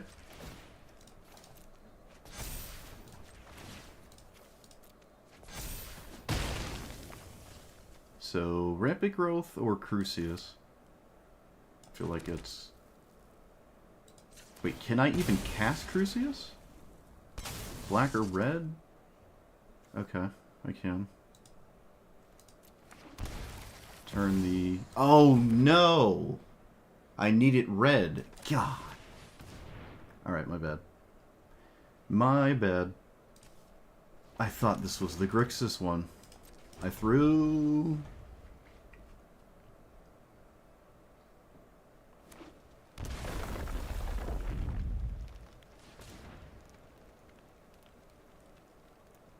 Okay, in all fairness, doesn't this just kill it? Oh no, it doesn't. It doesn't. That's the other one. Never mind.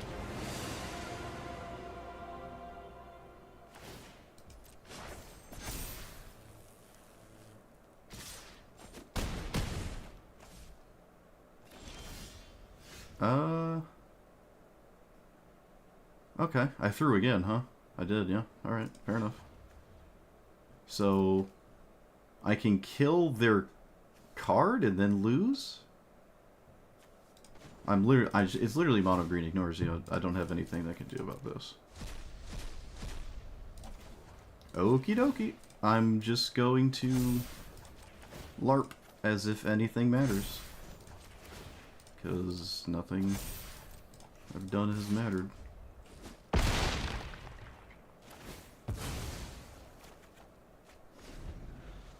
Alright, interesting. More food for the frog.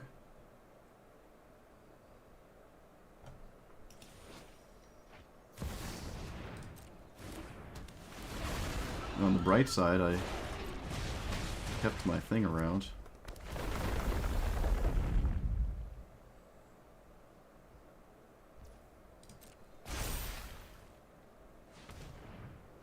Still just literally mono green ignores you though.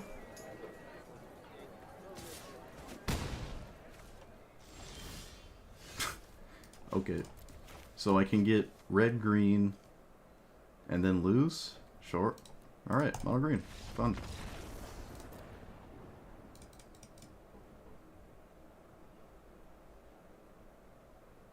Crucius was not going to save me, at least. I misplayed hard there, but I wasn't going to win anyways. But it was definitely a mistake.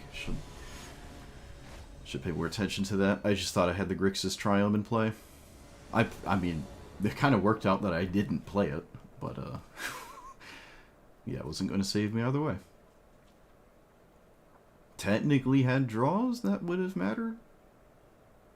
One would argue. They sort of exist. It's mono green ignores you again, but I have a better hand this time. What is this? Gulta cereal. Alright. You think you've seen it all.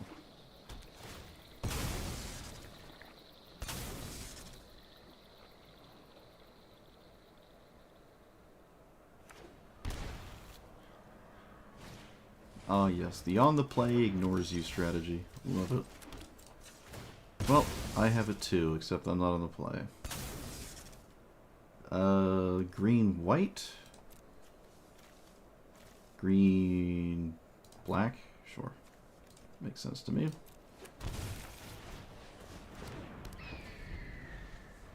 I don't think I've seen the Ulamog cereal, no. Eldrazios? Oh look, it's the same card too. Crazy. I can kill it. I did draw the card to do as such. 1 into 3 on the play is like the best thing you can do in the format. Let's go here, here. Try to catch back up.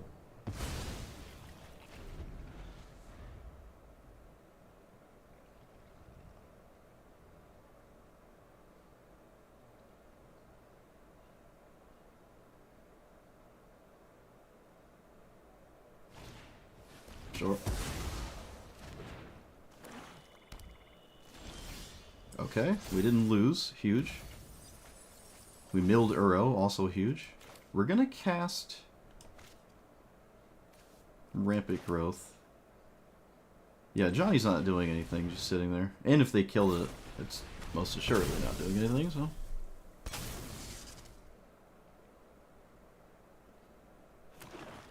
Let's get a red. Let's find Grixis?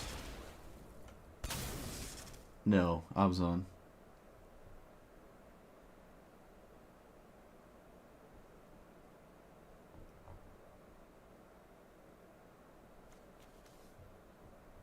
I took that one out, so Grixis. Don't worry, opponent, I can do it. I promise. I'm sorry.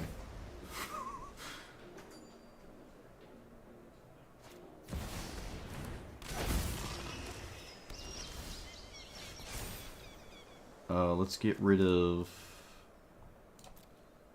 Gemstone Cap. Wait, that's weird. Let's get rid of a Johnny. I don't think a Johnny's doing anything. Oh wow, really? Okay. I feel like that was one of the slowest games I've ever played, but it's kind of cool to have that many options. And my opponent was over it. I mean, we have a ton of cards here. We didn't lose to the best thing you could do. That's cool. On the play as well, which I'm not going to lie to you, it was not looking good. Even if you're doing something symmetrical, your opponent's on the play, so they're just leagues ahead of you. But we both actually didn't ignore each other. In the end, it was the rarest of outcomes, and I guess we won. Okay, that was one of the slowest games I've ever played, and it was because of me. I usually don't play that slow. I feel like there was a lot to think about though, which is odd.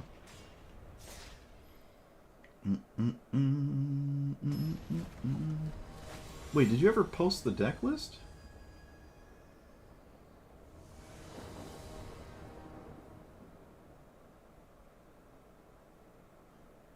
No, you didn't even post anything. I was lied to. This is all mana against a Tifa deck. Oh, jeez. I mean, this is a hand, but I don't have a payoff commander like I would in a different deck, so I can't keep that. Same exact thing. I don't have a payoff card when I do all of this, but maybe I can do something here that matters. Maybe? Let's get black or white. Either black or white, I think it's fine. So let's get black. Burge.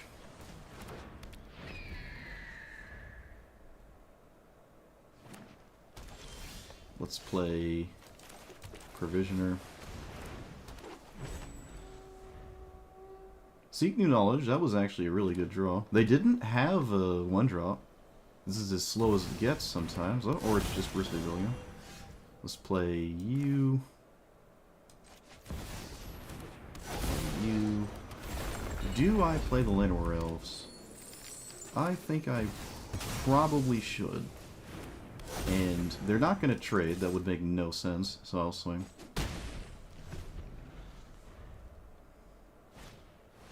Oh, look, it's the other Bristly Bill. Oh. This totally didn't happen 2 games ago. Of course. With a perfect fetch land, by the way.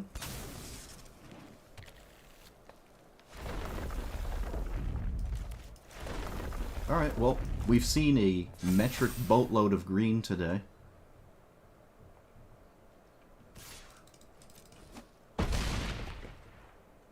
I think I would have just died if they played their commander. Oh, there it is. Yep. Why not? Get rid of Mountain? I mean, sure. Play this. Treasure. Alright, this deals with 1 card. So, 1 card we shall deal with. Let's get rid of the Llanowar Elves. Black and white. Or, yeah, red, white, black, white. It just, a Mardu combination is fine. And then, pass? Oh.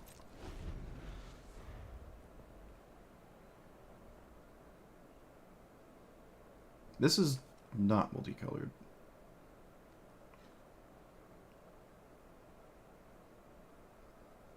Is this 5 or 6? 6.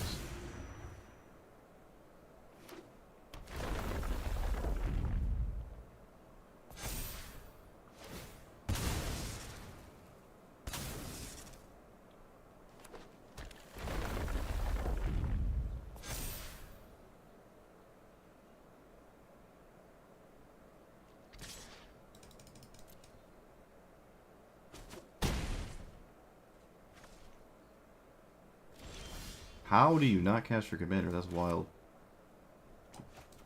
Okay. Food token. I don't think I can even go to eat it anyways. No. Well, I guess I could have eaten it. Fair enough. Well, I can't station because I will lose all my blockers and then die. It's not ideal. We can maybe just station with Tireless Provisioner?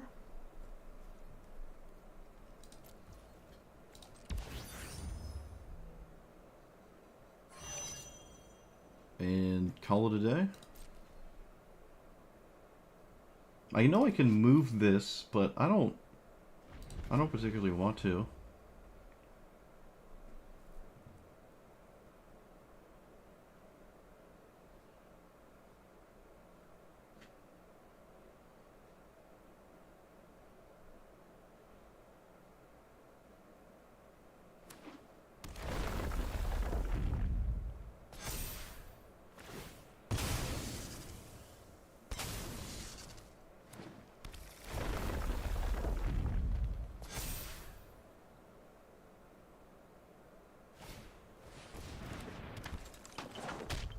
Well, that's a good sign.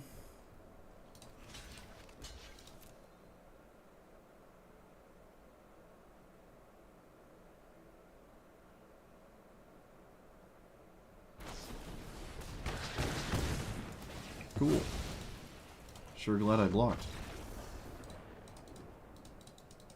Yeah, nice Tifa. I've seen Bristly Bill about 16 times today. I'm a bit over it. Where are the VVs? Show me a VV player.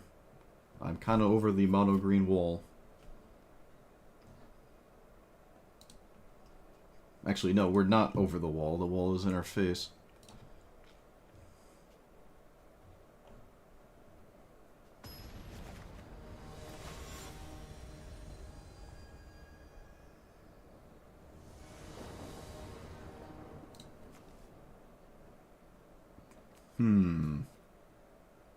Well, there is a universe in which I discount Goto enough with this card and then win. Still need 5 mana though after I do that. So that's not 100%. Let's get black green. Yeah. Alright, get in there. Do I choose? Please tell me I choose, right? Yeah. Okay, let's play... Does this have green on it? Green, green. Alright, so we can get a plains here. Stop blowing ourselves up. Let's get red and... just a random assortment of basics. Alright, come on. We're getting there. We're going to do it. We're gonna do it. Okay. Yeah. Mirari's Wake is probably a really good card right now. In fact, it's so good it causes me to win next turn if they don't do anything about it.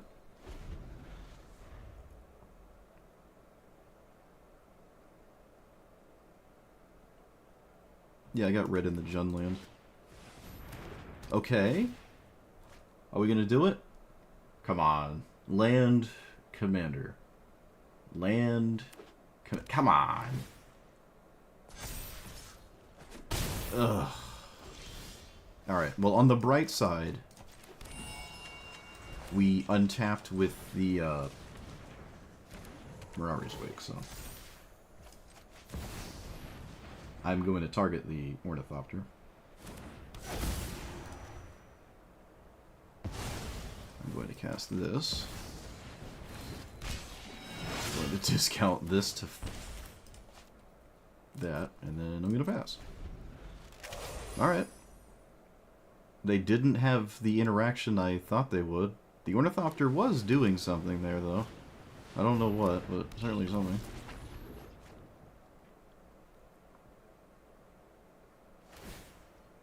I feel like it's a Christmas miracle my opponent is just deciding to not spend their mana when they otherwise could very easily spend their mana. Alright, let's do this. Cast our commander.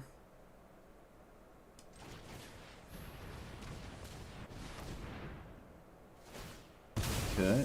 I can only have like one counter spell.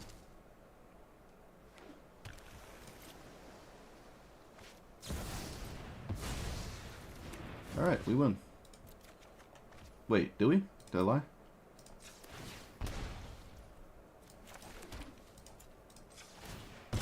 No, we have it.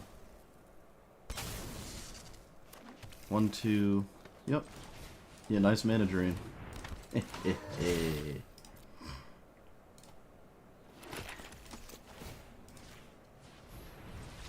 Get wrecked. Look at that. Get wrecked.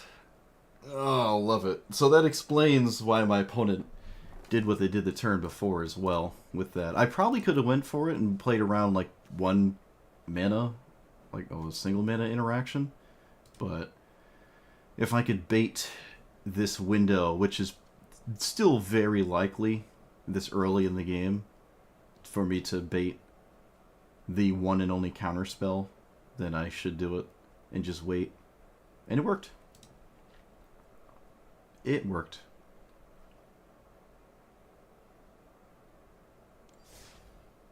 We did it. Alright, we'll play like one or two more.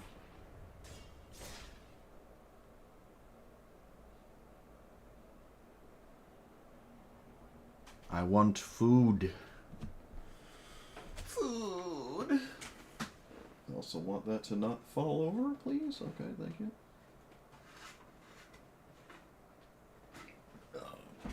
I've been adding spazazz to my Warhammer 40k army, like a true gamer, making them even more spooky, giving them the old facelift.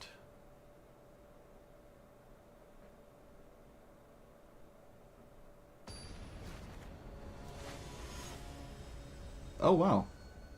Okay, I've played against this person quite a few times, obviously not with this commander, but I'm curious what it does. This hand is wild. I don't think I can keep it.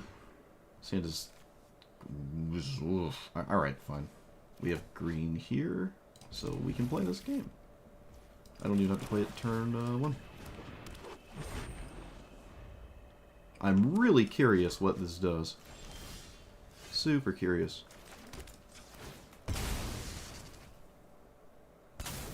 Let's get anything, and then into the north. Oh right, you have to like manually do Deathrite Shaman.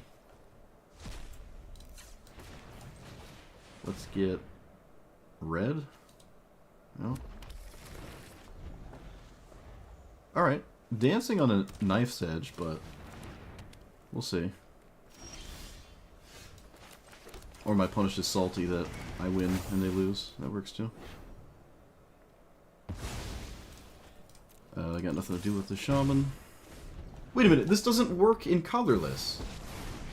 We've been here before. This doesn't actually work. You can't play this in a colorless deck. It doesn't do anything.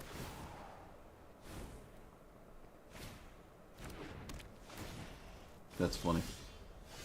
Oh look, it's the best card of the game. No way. Let's do this. Do I have a fetch land? I don't. Tragic. Ah. Oh. I have to pump the brakes? Lame. Okay.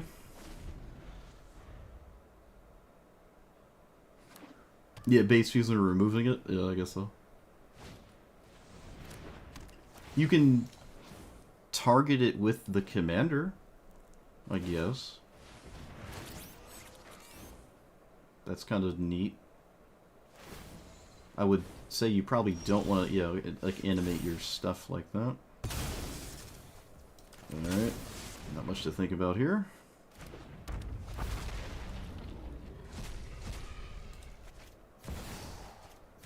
They can definitely beat Splendor.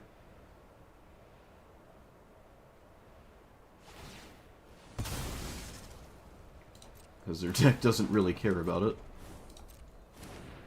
Although, maybe it does. Maybe it does. Maybe it does. We'll see. I can pretty easily beat the emblem. I would imagine they're gonna go right for it there. Atali is actually almost lethal on its own. This, again, doesn't actually do anything. It doesn't tap for mana. Oh, no, you can use generic mana. Yeah, never mind. I think that actually works. Okay, so... we haven't played Golos yet. Let's play Golos. Haven't played it yet. Get the old world spaghetti. And then... here...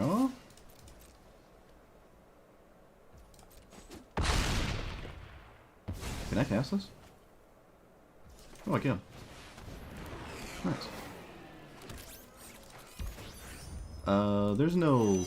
I'm not gonna... no, there's no.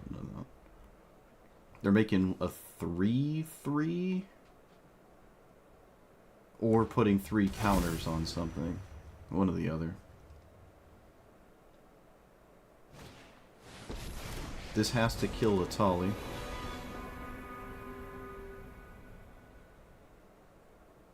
I think it has to kill Atali. One would argue it must kill Atali. Yeah.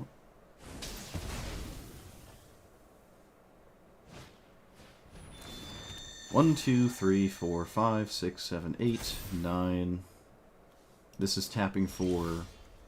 I couldn't even tell you how much. It's tapping for I win. Alright. It's tapping for I win cards. Colors.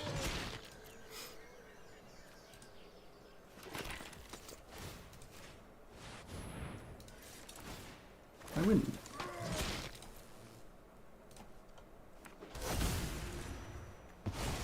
Can also just do that. Alright, well, I completely trampled that deck, but this one is kind of weird.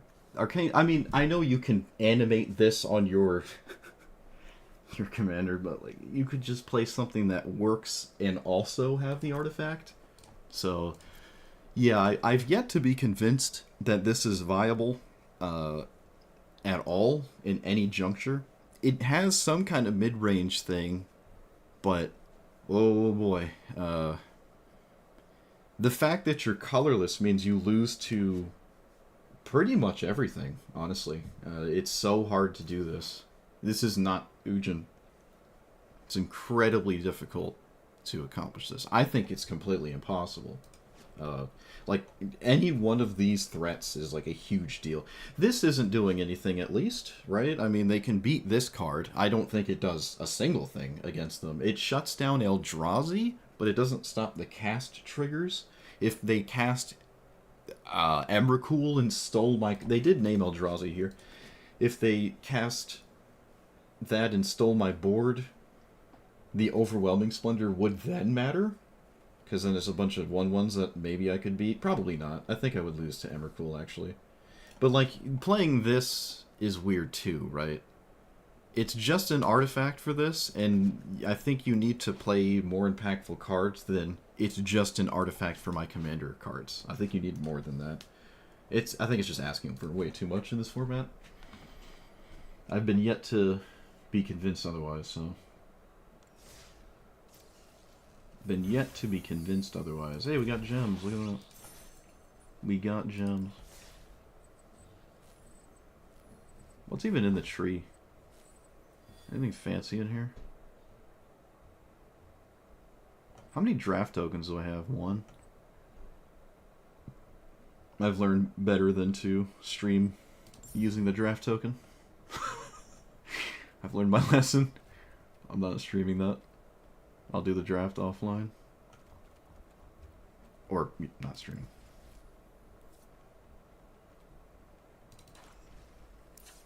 Alright. Yeah, we're done. I've had my fill of this. I mean, I like it. I was surprised how many times it came up. Sometimes people concede it before I got to the crew, you know, the 12. But, like, it was situations where it was going to happen, and then they concede it before I got to do the thing, right? But whenever I was going to do the thing, I probably had a fair amount of threatening things in play. The issue with this, actually, there's a few of them. I can list them off again. I did in the beginning, I guess. After having played, I have a few more. So there's the one thing that it's one of each color and has no generic. So, like, you know, Soul Ring effects and colorless ramp don't help you cast this. Another issue is colorless cards in general aren't multicolored at all, right? The same with just any sort of monocolored thing is just not really doing anything that cares about this specifically. You can go into artifacts more, but there's not actually a lot of multicolored artifacts. And then there's even less that I think are even that worth to play.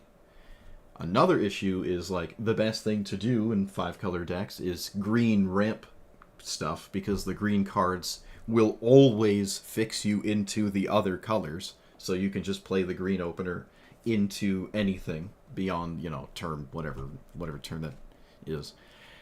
The robots are tapped. I feel like they really shouldn't be tapped. I'm not sure why they wanted them tapped. Maybe because they don't want people to immediately station with the robots. If you had, what would that be, like 6 permanents? Yes, 6 permanents would immediately let you station this. I don't even think that's good anyways. Full stop. So it's kind of unfortunate they're tapped. They make for decent blockers. We never, I think, had 6 permanents anyways. I think the most I ever made was 5 tutus, which is still, you know, it's a board presence. The decks you play against tend to not care about your tutus, and usually if there's a board wipe, you're back to square one. If there's a bounce spell, you're back to square one. If they have a naturalize, like Boseiju, that's just uncounterable. I wasn't running any counters or tails in or stifle, but Boseiju just channels and blows us up because it's an artifact, right? Abrade just blows up your 7/15. You really wish this was not an artifact, trust me, but that isn't the worst thing, because it's still just a creature with no evasion, right? It flies, that's it. It doesn't have ward or anything. It's just going to get slammed by a ton of removal. I not once ever swung with this. Not a single game, which is to be expected. You could go heavy into mid-range multicolored creatures, which I kind of started as. It was like closer to something that Joda or Bard class would like to do, but your commander is really not a good payoff for the red-green or however many colors mid-range multicolored beatdown thing you could try to assemble. Like, your top-end commander is not a great payoff to that, because you have to station this, and that's just damage upwards of 12, if not sometimes more, damage that you're not just throwing in the red zone. You have to tap your creatures to station. And they also don't block, because you tap them to station. It's, like, really rough to, like, do that, it felt. Tall creatures like Pock can kind of get around it, just having one creature do it more once or twice it taps, and then you're just good to go. Those felt like the most ideal things. Kama didn't really do anything. I think I've said it before, Kama's kind of taken the back seat on what you can do at the top end. So it's kind of hard to get away with stuff like that. I still swear by the Godo Helm of the Host thing. I did think about running even more combos, like Niv Mizzet and Curiosity, Asura Rack. We had Emergent Ultimatum, which combos with itself, more or less. There's, like, combos you can just slide in casually to your 5-color good stuff piles and stuff. Although, okay, saying good stuff piled is, you know, take that with a grain of salt. This is not the direct good stuff pile, because that pile is way less multicolored nonsense. But the games I won, everything did come together. Like, you play a 1-drop, then you play a 2-drop, then you play a 3-drop, and then 4-drop. And if your opponent isn't answering the random things you're throwing into play, they can sometimes just completely swarm your opponent. It doesn't matter if the mana colors... I mean, look at this little chunk of mana right here. It's just nuts. Right? Like, you got Grixis Jund 4-color, not black. Just like... You know, you have to get those in play. But again, green is what lets you sort of get away with anything. If it wasn't for the green shell, you're not looking like this at all. You're just going to look vastly different. You could just play whatever the first sliver wants to do. I mean, you could actually play the first sliver in this deck. And just run that entire exact list with this in the command zone. Maybe you'd still want more creatures to just sometimes crew this up and station it, I mean, whatever. But still, like, oof. It's just... So that's an issue. Another issue is your expensive big multicolored permanents probably were in play after you cast this, so that's just one less 2/2, right? Another issue is you have to play multicolored permanents, so they have to be in play before you play this. Otherwise, it does nothing, right? If you play it and you have some 2/2s, that's great, but if you get your board swept, this is not a planeswalker, right? And then the preceding creatures you play might have to just station or continue to ignore your commander because it struggles to accomplish much, even if it's a 7/15.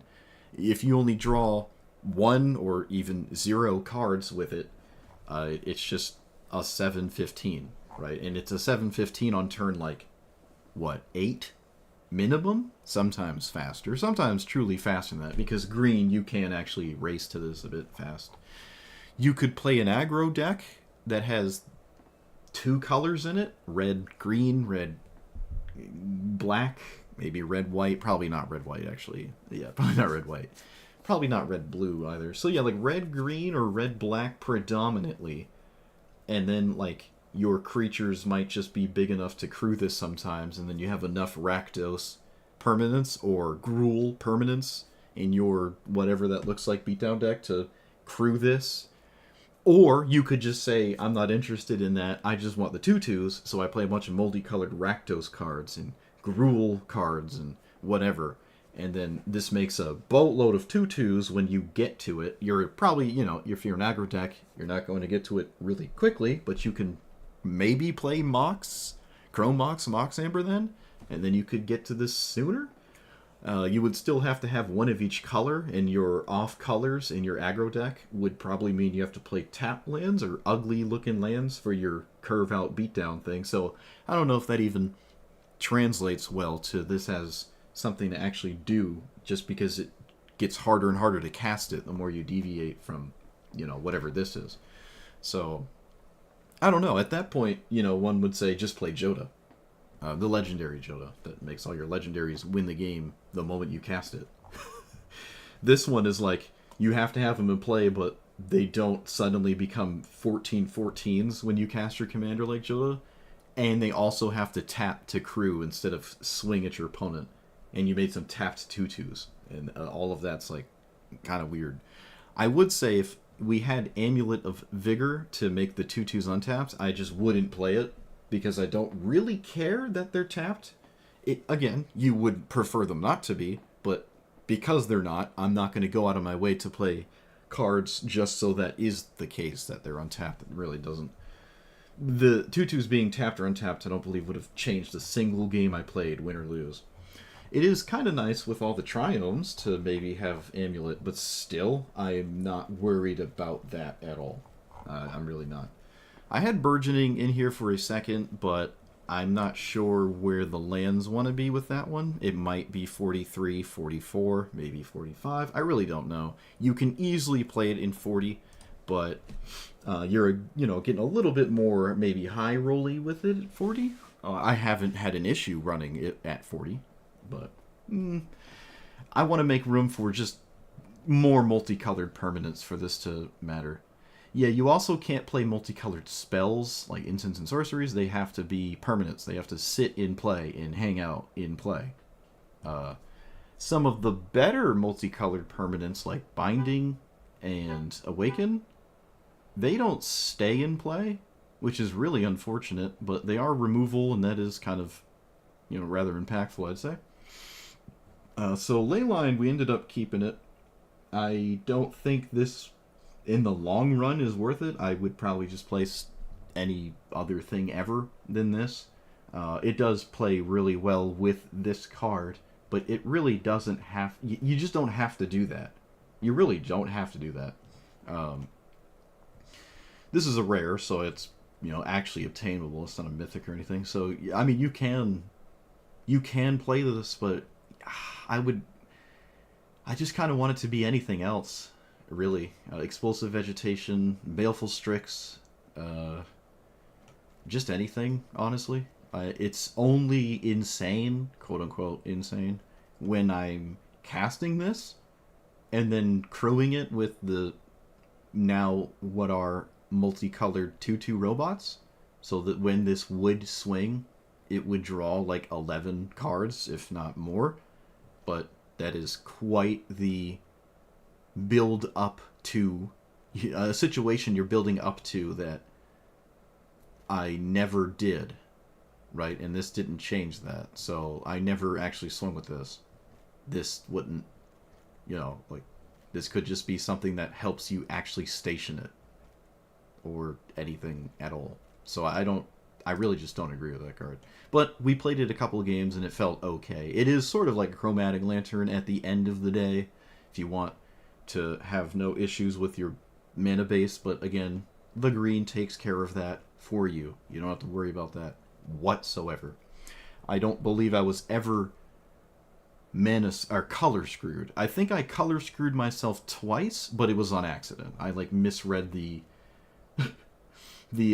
visual noise that are the triomes, and I'm like, oh, this one was that one. I had the colors, but I didn't. So I did missequence my triomes a couple times. Always want to really make sure you don't do that, obviously. The mana base was fine. It was okay. I don't think I had a single issue with it. If you don't get Gemstone the cheese way, then it is a colorless land, which can be kind of awkward. You can also play Dryad, right? I ended up not playing it, but you could just play Dryad of the Elysium Grove, right? I'm running the Chromatic Lantern. If I don't have lands for this, then it's just kind of a weird Chromatic Lantern.